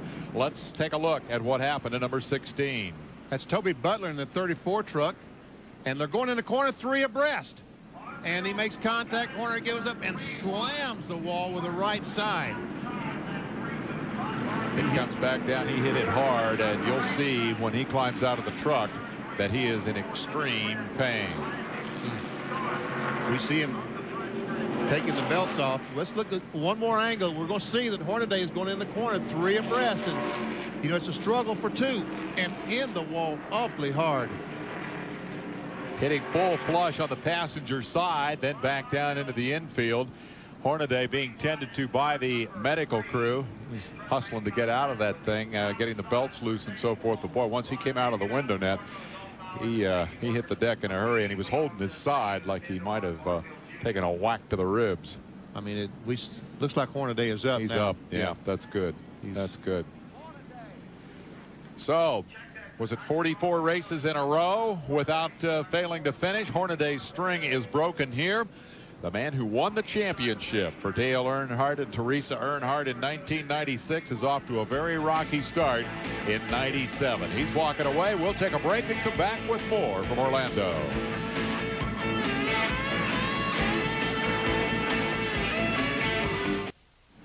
Across the way from Walt Disney World Speedway, the LPGA tournament is underway, the Health South inaugural. Going in today, Kari Webb and Michelle McGann were tied. That has changed rather dramatically, actually. Michelle has lost 3 strokes here to Kari, who continues to lead 6 under, final round play. And we will be going from here to there immediately after the conclusion of the race. LPGA Golf is next on ESPN right here in the Magic Kingdom. Let's take a look at your entire field. Scoring is now functional again, so this should be accurate. Bound and Nemechek are indeed on the lead lap. And as you take a look, you'll note starting positions on the right. So impressive runs for both Ruttman and Resendiz, who have come from the pack to challenge the pole sitter Sprague. Sprague led over half the laps in each of the last 2 races of last year, won them both, Phoenix and Las Vegas. Again, I'm very impressed with Toby Porter and the job he's done. Qualified 4th, crashed in qualifying, started from the back, and has come back to 18th spot. Tough luck for a lot of drivers here today, including most recently the reigning series champ Ron Hornaday, who crashed after going 3 wide in turn 3, and Bill Weber has the latest on that story. Well, Ron's in the medical center right now. I just talked to his new crew chief, John Munson. He says Ron feels okay, suspects he may have a broken or fractured rib. They're going to check that out. Said there was some confusion in traffic about a truck that apparently waved that it was going to pit, but then did not. And the last thing Ron said to John was, go fix that truck because we're not done racing today. Hornaday, of course, thinking in terms of points and the championship. He's fortunate that he'll have until the first weekend in March to heal up. That is the next race for the Truck Series. It'll be on ESPN in Tucson. Chris Morgan throws the green. We're back at it on lap 142. And we see that Joe Ruttman is back in 2nd spot. Has taken that spot away from Resendiz. Resendiz in the white 7 who led the race for the Jeff Bodine team.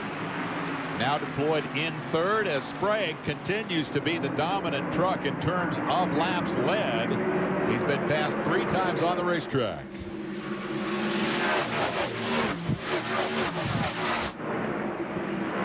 Jack Sprague for 70, 80 laps was the dominant truck the first half.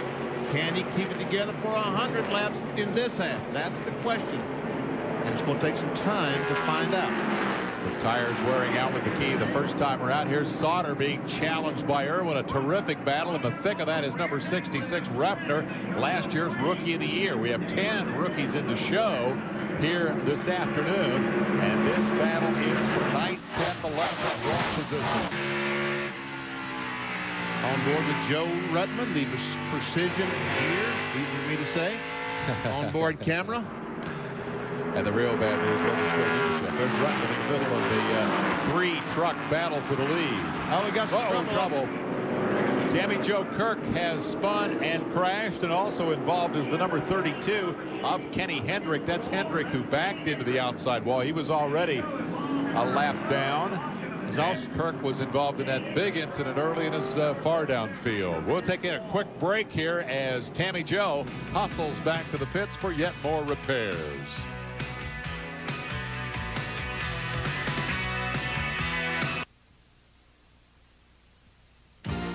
Hey, it's almost February, and you know what that means. ESPN and ESPN2 going to the World Center of Speed. 17 days, 50 hours of coverage. We kick it off with the Rolex 24 hours of Daytona, and then we just do everything else that happens down there right up to the end of Speed Weeks, the Daytona 500. 17 days of coverage starting on January the 30th. We are excited about that. There's the big triangle. It does look like a little Pocono, doesn't it? And there's the bad news for Kenny Hendrick. His truck is backed into the wall over there, and here's how it came about. Just the tail end of it, Benny. Well, there's the 07 car of Tammy Jo Kirk, the first car we see spun, and the Kenny Hendrick car is backed in the outside retaining wall. What caused all this, I have no idea. Maybe Barry Sid can shed some light into it. Oh, I see some contact between those two as Hendrick tried to go by Tammy Jo on the inside. And looked like Kenny Hendrick hits the wall head on. And there we see Ron Hornaday walking towards his car. Bill Weber? Well, Ron, obviously you are in some discomfort. Not really. It'll set in tonight, but we'll get this Snapper Chevrolet back together and make some laps for this championship. One of them deals. I seen Butch Miller slow down. Looked like he's going to the pits. Toby Butler waved me by because, you know, it's a little faster. Got alongside Toby. It looked like Butch came back on the track and made it 3 wide. This track's not big enough for 2 going through there. We made it 3 wide. I hate to see it. Brand new truck. They'll get it fixed. We'll make some laps. This has not happened to you in this series, Ron. A very unusual situation. Well, you know, Mike Skinner's awful tough. You've seen what he did. He got hurt the first race. He came back and made a charge for it. We can do it with this Napa Chevrolet. We'll figure it out. You're going to try and get back out? I'm ready. Let's get that thing. Got to straighten the steering shaft. I know that. It's bit all the way up to the windshield, but I hate to say it, but that was a brand new truck. Ouch. Sorry, Dale, Teresa, but we'll get her back together. We'll figure something out. It's Ron Hornaday, the defending series champion, behind the wall now. Man, that hurts just watching him try to walk across there and hold his side so it doesn't shake too much as he takes a step. And try to smile at the same time. Exactly. He did the best he could to put a good face on it. They are, in fact, trying to fix the truck, but it's taken a lot of hits here. Rookie drivers in the race. Tammy Jo Kirk has been involved in her 3rd incident of the day here. 2 of those, in her defense, were not her fault. Toby Porter, as we said, has had a great run here. He's 19th after starting all the way in the back. And then kind of a mixed bag of results for the rest of them. The best of the bunch is Kenny Irwin Jr., who is inside the top 10. The USAC National Pigeon Champion, having a good run here today.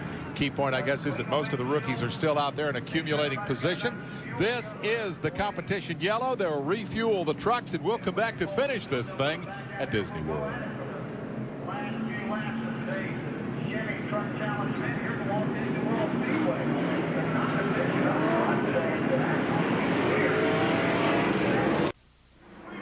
We're back to green at Walt Disney Speedway. Just 1 lap ago, Jack Sprague getting the jump on Joe Ruttman. And number 7, Dave Resendes, as the scramble for positions is on back in the pack. Rich Bickle having at it pretty good there with Jimmy Hensley in a position scrap. But these are the 3 drivers that appear to be the class of the field here, Benny, and continuing to have some question about Sprague and the performance of his truck. They did a lot of work on it there during that quick break. That's what it looked like. They were stringing the front end to see if the toe end was off. Might have to put some tape on the nose of the truck. I think maybe there we see as all the trucks go by, and Rick Crawford in that bright blue truck fighting for position. Dan Press is still out there. Here's Lonnie Rush in the 35, the green and yellow one. And Tammy Jo. Deal off season. And there's Kirk, who has suffered today after that initial crash, but soldiers on in the Jeff Bodine machine. Here is your leader, Jack Sprague, who burned the tires off in the first half and slipped to 3rd at the break, but now has come back strong to dominate in the second half, as he did in the first in terms of laps led. Ruttman, having started 16th, marched quickly to the front and has been around the lead all day, has held it only once and only briefly, but may still be the truck to beat. Resendes, after that big burst of speed that carried him to the lead, seems pretty content to sit there in 3rd and save the tires now. I don't know that he's content. Maybe that's all he can do at this point in time. Sprague right now looks like putting a couple of car lengths on his competitors. Joe Nemechek in the Bell South truck has just took his car to the garage area and parked, and Rich Bickle continues to lose position.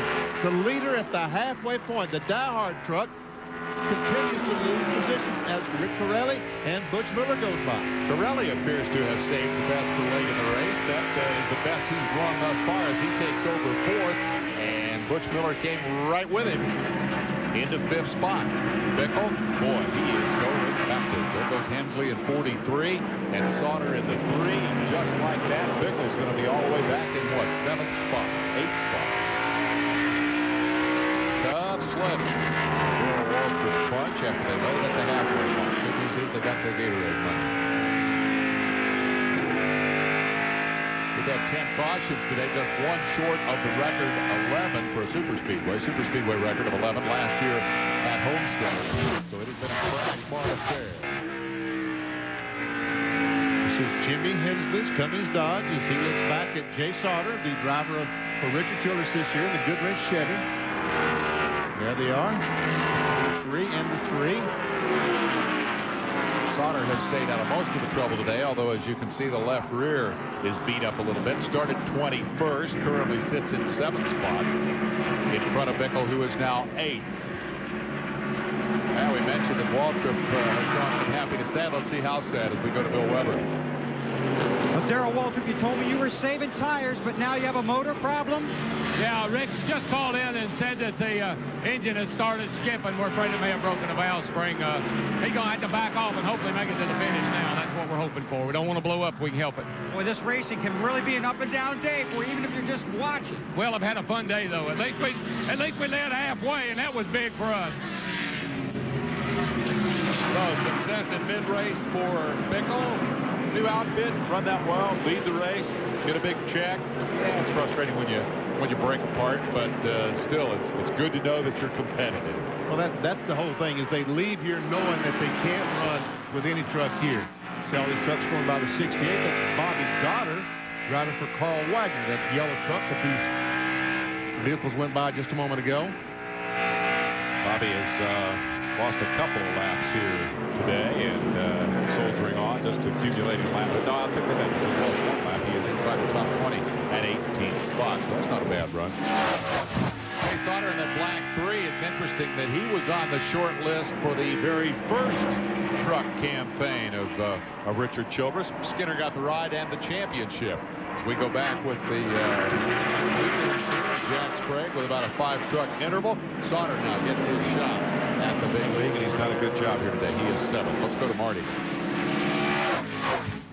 The crew, Dennis Conner is the crew chief for Jack Sprague, but we ought to call him a jockey today. He told me, he says, I feel like I'm trying to rein in a racehorse. And he says, I get him to calm down for a few laps, and then all of a sudden, Jack gets racy again on him. They really studied that right front tire. They were checking the toe. It was okay. He said it looked pretty good at the brake. He says, they think they can go if we can just keep Jack from running out from underneath of it. Jack likes to go to the front. If he can win this deal, it'll be the first time in Truck Series history that the same driver has won 3 in a row on the super speedway. He likes the big racetracks, but Conner speaking there to the issue of tire wear and strategy. He's concerned about his guy. Hey, what are you going to do when you got Joe Ruttman bearing down on you, right? Well, that's just exactly what I was going to say, but that shot has gone away. We see Rich Bickle now backed up, and Kenny Irvin has gone by. So this is going to be 7th, 8th, 9th, and now Bickle at the tail end of the top 10, complaining of a miss in the engine. You're on board with Rich.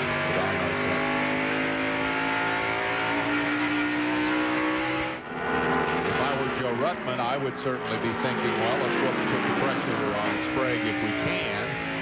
And if you're Bickle, you're thinking, well, I'm going to hang on and just hope for the best here. Let's go back down trackside for more on the second-place truck of Joe Ruttman, number 80. Well, Dave, what they're hoping is that Joe can rope in the leader, but he does have a little bit of a handling problem, a little loose through the turns.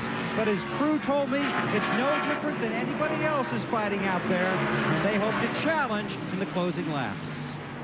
And perhaps significantly here, they are pulling away from Resendiz, so the hope that Dave might get appears to be very south with the laps winding down here. And we're at 1:59, so it's 40 to go. We'll take a break and come back with more from Orlando.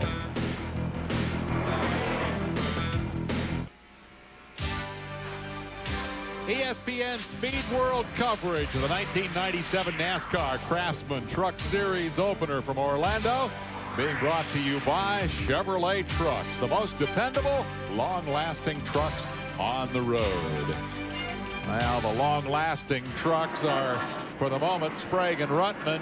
And of those two, let's give Sprague the nod, because Ruttman is certainly not putting any pressure on him right now. Right? No, he's not. As a matter of fact, he's lost a couple of spots. And, you know, defense of Jack Sprague, we were talking about just a moment ago, trying to keep the reins on the guy and hold him back. But you look up in the rearview mirror and the guy's 3 or 4 car lengths behind you. You know, the object is to try to get away from him. Obviously, Jack's just trying to do that. But realize the crew realizes that he has a tire problem, a potential tire problem. They've got to keep those tires on the truck. And of course, what Dennis Conner, the crew chief, recalls is that in the first half, Sprague ran away to a 4.5-second lead, only to see it evaporate when the tires wore out. Here is Butch Miller, and he has lost a position now to Rick Corelli, and I think Marty can update that story.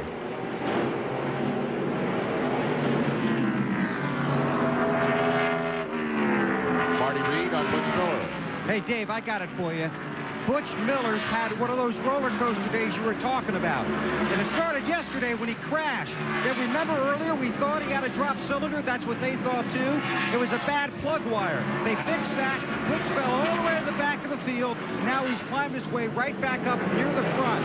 So a really good day, but they're doing it the hard way in the 20 truck. All right, Bill Weber, appreciate the hustle on that one. That is Butch Miller sitting in 5th spot and chasing Rick Corelli. Orleans, the sponsorship on that truck. That is Michael Gaughan's organization from out in Las Vegas, and a longtime supporter of Walker Evans and his off-road racing efforts. Now moving over here to the NASCAR Craftsman Truck Series. And as he goes chasing after Corelli, you see them moving by Mike Bliss, whose long weekend has come to naught here. He's now 16 laps down after clouding the wall. Good run for Butch Miller, their first trip out with Walker Evans. You hook up with a new team, you want to do well. The thing that impresses me is the stick-to-itiveness of that organization this weekend. They didn't have a whole lot in the truck when they showed up. They didn't have a backup after they crashed yesterday at practice. So some trouble right in front of the leader. That's the 12 car of Doug George. Some contact between he and the leader of the race. George spins, does a 360, and NASCAR will now throw the caution flag. An impressive job by George to keep on trucking. When he opened his eyes, he was headed right straight down the racetrack and said, well, let's keep on blasting here. But I'll tell you what, it was a scary moment for the front runners. Let's take another look at it. There we see the 24 of Sprague come off the corner. He goes up and just runs in the back of this 12 truck, spins him, and around he goes. Wow, that was close. And you're right, George did a terrific job. Did a 360 and just kept on ticking. That's Bob Blake, the carburetor guy's truck, that 12. Inky Wheels, a sponsor on it. Got a 3-race deal, and they were hoping that Inky might re-up for some additional races. I would say Doug demonstrated his driving ability right there. He deserves a couple of more rides in that thing, I think. And I think one reason NASCAR threw the yellow flag, as we see Morgan holding, Chris Morgan, the flagman, holding the flag, I think is because Joe Ruttman and all that smoke simply stopped to try to avoid the crash, and the 24, who caused the accident to begin with, simply got a one straightaway lead on Joe Ruttman. So NASCAR said, well, that's not quite right for him to end up with such a big lead. Let's throw the caution flag, and he'll have a 2 truck length lead when they throw the green. You saw Randy McDonald coming to pit road in the 0 truck, the former Canadian champion. All righty, they're under yellow here for a record-tying 11th time today, as a bunch the field up behind the Chevrolet Pace truck. Jack Sprague just right straight into the back of Doug George. There was no doubt about that. Space Mountain, one of the many attractions that lure the millions of tourists every year here to the Disney Empire, just across the way from Walt Disney World Speedway, inside the gates of the Magic Kingdom. But I'll tell you what, these snowbirds who came south for this race are finally getting what they came for. The jackets are starting to come off among that big crowd. Let's get down to Marty Reed and more on Sprague's situation. I got a smile on my face because that man right there is Dennis Conner, the crew chief. I went up to him and said, well, are you pacing him pretty good? He goes, no, he's running 29s. I need him to run 30s. He says, thank goodness for the yellow. It may cool it down. Bill Weber, what do you got? And down here in Joe Ruttman's pit, about 30 to go now, and Randy Goss, who's his new crew chief, told me that basically there's a real fine line between who's using up their tires and who is not. They don't think they are. They're hoping Sprague is. Randy believes in the last 15 laps, you'll find out. Kind of an old reunion here for the motorcycle crowd. Tammy Jo Kirk was a motorcycle racer. Randy Goss is the former AMA Grand National Dirt Track Motorcycle Champion, and now hoping to bring his truck home with a win here today for Ruttman. Let's take another look in real time at the incident that brought out this yellow. Real time means real fast. Yeah, once again, the leader of the race, Jack Sprague, just made contact with Doug George, and around he goes. Now, we're going to have a restart, and Joe Ruttman in the 80 truck is going to be right on the back bumper of the leader. We've certainly enjoyed the shots we've seen from the blimp. There is no place more interesting to look at those Goodyear Stars and Stripes blimp pictures than here at the Walt Disney Kingdom, where there is so much to see, so many attractions. We thank Captain Maloney and the crew. They've done a great job today in showing us the scene and this unique three-cornered racetrack with elevation changes, three very different corners, a racetrack on which a lot of people thought passing would be difficult. We've seen our share of passing today. We've seen a whole lot of crashing today, and before this thing is over, we may very well see a spectacular finish, because with just a bit more than 25 miles to go getting back to green, we have Sprague, Ruttman, Resendiz, Corelli, and Miller all hooked up in the top 5 spots. Green is in the air, and we're back at it. About 27 laps to go. There's the first 3 cars, nose to tail.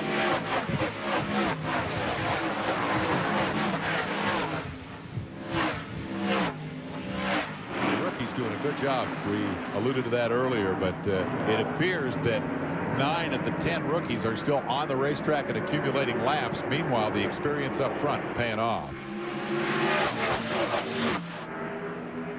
And Corelli moves up right behind the 7 of Resendiz. And Corelli takes a look for 3rd spot. Take a look long. He's by. He got some trouble. Toby Porter. Around he goes. I bragged on that all days, and look what happened to him there. And there's 3 or 4 trucks spun over there. I see 3. There's Boris Said in the 44. Toby Porter in the 10. There goes Boris leading. Said he's going to drive away from it. And the caution flag does wave. A new record for cautions on a super speedway racetrack for the NASCAR Craftsman trucks. That's the 12th of the day, and here's how it unfolded. That's the Kenny Irwin on the inside of the 10 of Porter. He loses control. I didn't even see him spun over there. They lose control. I guess that was the other truck. I said 3 was there, and 3 were there, and boy, look at him missing it. How in the world? And we see Boris Said. That's Boris that comes down in the 44 and basically stops on pit road.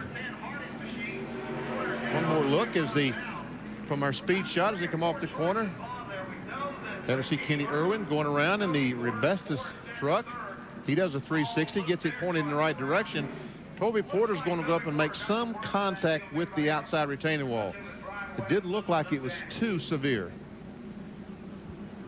Big wide racetrack, but the racing groove itself is somewhat narrow. Here's what Said saw as he arrived. Boom. Wow. Man, he got the nose off the ground. That little accident. Kenny Irwin Jr., arguably the trigger for that, or at least involved in the initial contact with number 10 Porter that sent them both around and created the chaos behind them. Bob Jenkins will have winter heat later on today. Winston West action. It's the 97 series opener. That's going to be 3 o'clock Eastern time, 35 minutes or so away from Tucson, Arizona. That's over on ESPN2. And coming up next, of course, on ESPN, as we mentioned earlier, the Health South inaugural final round golf from right here at Walt Disney World. Race running long. We'll rejoin golf, or we will join golf immediately following the conclusion of the race. Lonnie Rush has come down pit road. He's had a respectable run here today, still on the lead lap, and will stay there as he'll rejoin before the caution truck comes around. He is in 16th spot. Lonnie's first appearance in the truck division, paying off here with the top 20 if he can keep it together. Mike Bliss, on the other hand, tough day. Qualified badly, got in a wreck, 18 laps down, 25th in the running order. right in front of him the remains of Tammy Kirk's truck as she continues to accumulate laps. Kirk in the 07, 17 laps down. Benfield up in a position battle. They're going green with Sprague out front. Can Ruttman do something with him? And what about Corelli, who emerges late in the race and a threat to win? Just like the first half. Just like the first half, Rick Bickle came from no place to challenge and lead at the halfway. Here comes Rick Corelli. It pays to invest at the end of the race. Corelli's been there, but not spectacular all day. Now he's coming on. Corelli takes a look, and he's there. Battle for second spot. Corelli, the rematch, takes it over. Rick Ruttman slipped right up the hill when Corelli arrived, and Rick said, "Thank you very much. That's exactly what I had in mind. Now the guy I want is the leader." Meanwhile, Resendiz in the white number 7 under attack by Butch Miller and the white number 20. That's for 40 and 5th. I think Benny's a good enough to run it down. I don't know.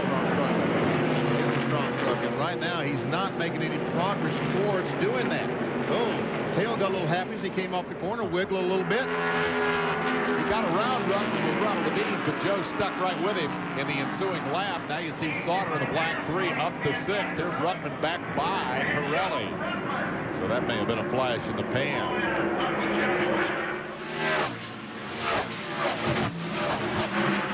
Whatever you say about the proceedings today, the fact is Jack Sprague has just had the top truck all day long.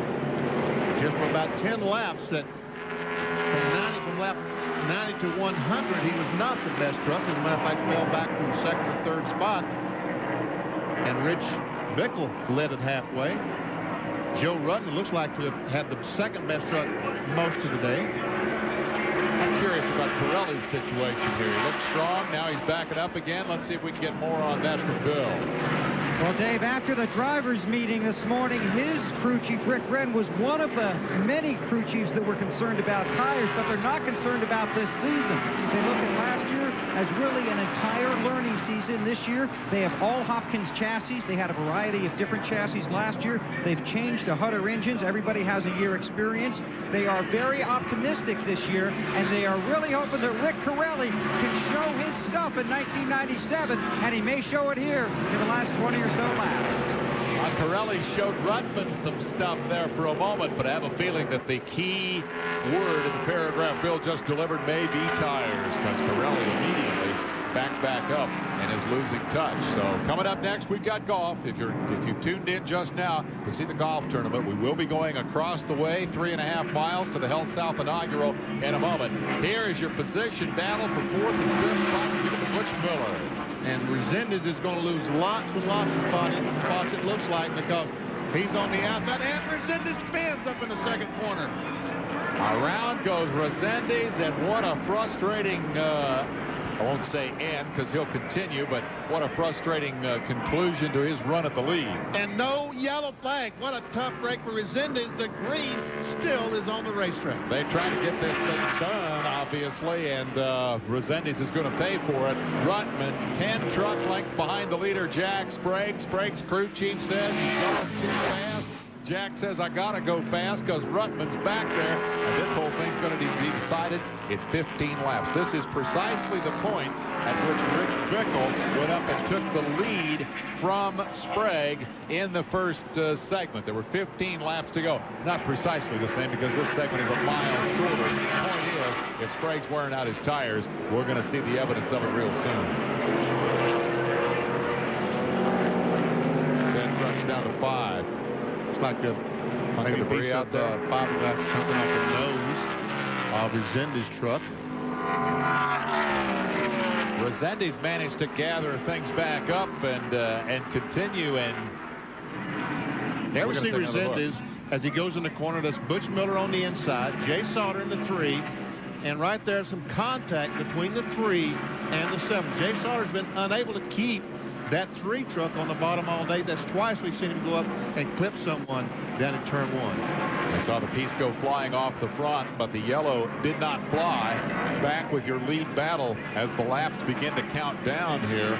Sprague in the Chevrolet, Ruttman in the Ford. 2 of the top teams from Winston Cup strutting their stuff here in the NASCAR Craftsman Truck Series. Sprague's truck from Hendrick Motorsports, Ruttman's from Roush Racing. The interval is closing ever so slowly. And Toby Porter, the 10 truck, looks like he's had an engine problem as he's going to pit road, smoking heavily. Kenny Irwin, after a spin, trying to get himself back inside the top 10. He's currently shown 15th. He's trying to work around Stacy Compton, who deserves a call here, having kept his truck inside the top 20 all day. Stacy in the 86 is now 14th.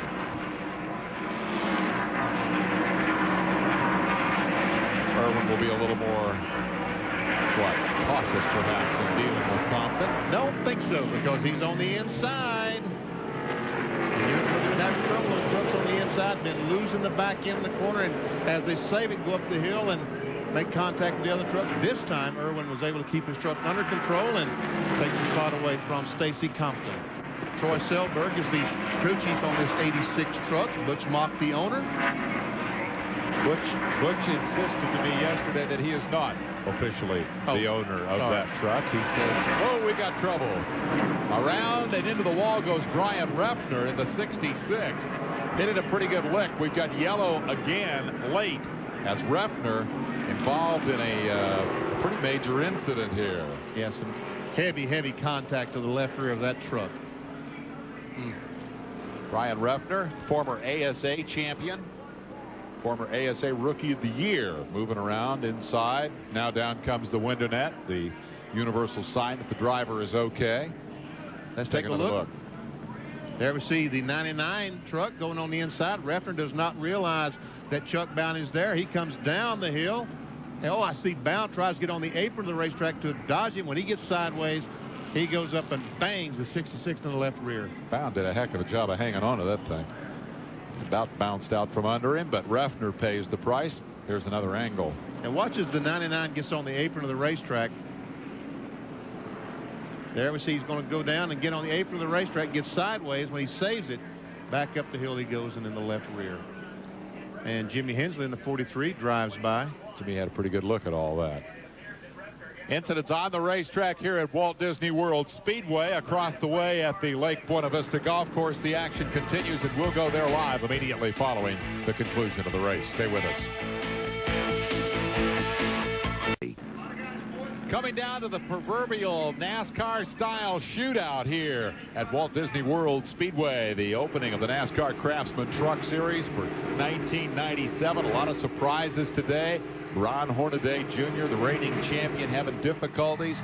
The golf going on over across the way, the Health South inaugural, and we'll be joining there immediately after the conclusion of the race. It will be a single file restart as we go inside the last 10 laps here to determine whether Jack Sprague will be able to hold off Joe Ruttman, Rick Corelli, Butch Miller, Rich Bickle, and the rest of the field. If Bickle's got a 7-cylinder truck, I'd say he's hanging on pretty well, because in that orange and black, he is at 5th spot. We've got one more look at the mishap that has just put us under this, I hope, final yellow of the day. Riding along Jimmy Hensley, and he goes in the corner, and all of a sudden they wreck in front of him. He just nails the gas and says, let me by. Now, our scoring monitor has blown. Oh, no, okay, now it's working. So we're showing 193 on our monitor. So there must be 6 to go when they get the green flag. Cannot finish under yellow in the Truck Series. In the event we would have another yellow, they would go to at the end of the race, they would go to a white flag and then a green. Let's go to Marty quickly.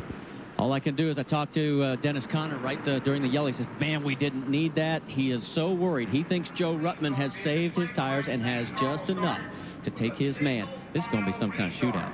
Connor's a worrywart, Benny. He's been upset about that. There's Dennis. Got a lot of experience over the years. Used to work with Harry Hyde. He fears Joe Ruttman in the Ford. We'll find out what Joe's got for the leading Chevy of Jack Sprague as the green goes in the air. And that's a single file restart. Only the cars on the lead lap, nose to tail. So we've guy you're battling with, you're right beside him.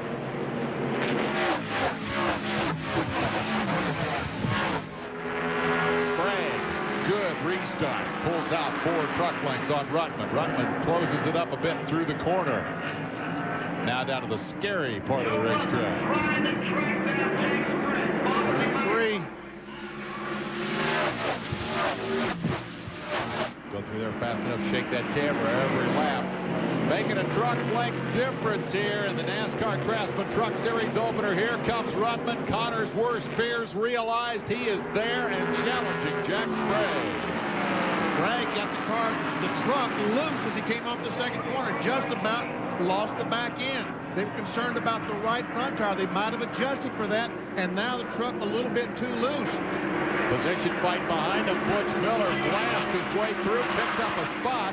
Bickle comes with him to 4th, and the victim of that was the 6th truck of Pirelli, who's now back to 5th.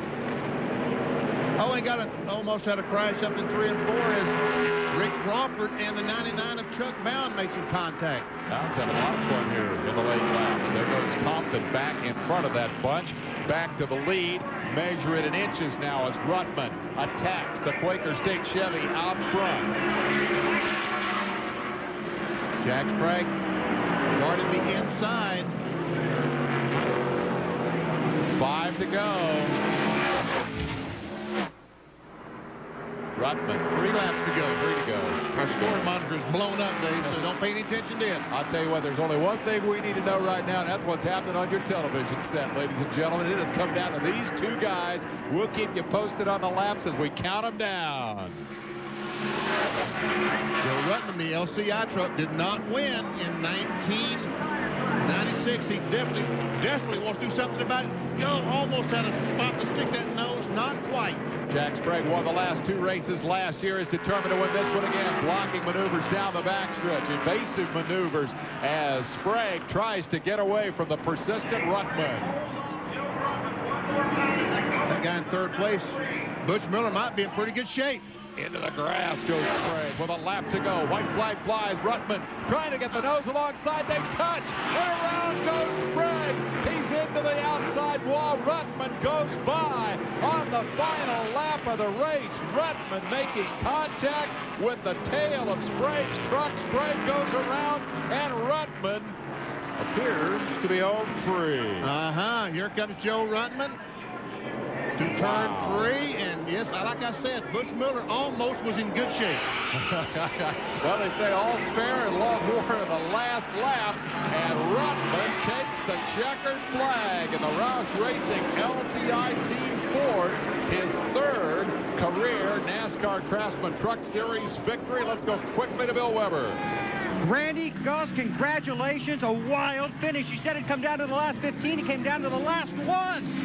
Yeah, the truck was really good. I mean, the LCI Ford was dialed in today. Our shot guy did a heck of a job for us. Ruttman was really focused today after he screwed up qualifying yesterday, but it's just a great deal. I'm happy for him. You save your tires? No, he was hanging it out. I think our shot guy did it for us. I really do. Okay, head to victory lane. Congratulations, Joe Ruttman, the winner. First win for those guys together. Ruttman's first win with Roush Racing. He won 2 races in 1995. Here's how it happened, Benny. Well, he goes down in the corner. He hits the brakes awfully hard. He thought he had a run, but he saw that Sprague was coming down, and we saw the nose of the 80 truck go down as he tried to stop. He couldn't. Made contact, and a gut round goes Sprague. After leading 175 laps today, Jack Sprague's race ends against the concrete wall outside turn 1, and Joe Ruttman drives to victory lane, 2nd in the points in 95, 4th in 96. He's off to a winning start. In 1997, he has won the Chevy Trucks Challenge here at Walt Disney World Speedway. Marty. Well, we're down in victory lane with a very happy Joe Ruttman. Hush, dog. We should have done this a long time ago. I can't believe you know, Randy Goss and Rich Reichenbach and all the guys on the team, you know, Matt and Ken, and I don't want to forget anyone because these guys have been digging real hard, and we've had a winning truck right along, and Jack has reminded me that 2 or 3 times, and he had a big, long talk with me last night, so maybe, Jack, this is your win, or maybe it's both of our wins. I'm really, really pumped, and I'm glad to have MCI aboard, and now I can make some phone calls because it's a lot cheaper now. There's your winner, Joe Rutman. All right, Benny, you called him a man on a mission. Today, he's the man at the top of the heap. Great run. Great run by Joe Rutman. And Joe, it's LCI. Look on your hat there, buddy. NASCAR has ruled that the pass will stand, that indeed, again, all's fair in the last lap. Sprague trying to come down and block the line. Rutman making the effort to miss him. Watch the nose dive on the number 80. There we see the nose dive as he sees Sprague coming down the hill. Down below the white line went the number 80, trying to avoid him, and around goes Sprague. And that is the story of the season opener for 1997. A heartwarming win for Joe Rutman, and a huge heartbreak for the man who had the dominant truck all day, Jack Sprague. Pick your favorite driver as we run you down through the field. Some impressive performances by rookies here today. Sprague will finish the day in 15th spot. We'll take you all the way back through. Benny, I'll tell you what, this place provides some exciting racing. I expect we'll see a lot more races on this racetrack. Didn't the same thing happen last year at Homestead? Didn't Jack Sprague and Resendez have a problem on the last lap? Hey, that's the kind of action you expect with the NASCAR Craftsman Truck Series. Crank it up. Check them out. 25 races to go to decide the championship. We're going to golf next. Thanks to Bill Weber and Marty Reed. Benny Parsons, I'm Dave Despain. We appreciate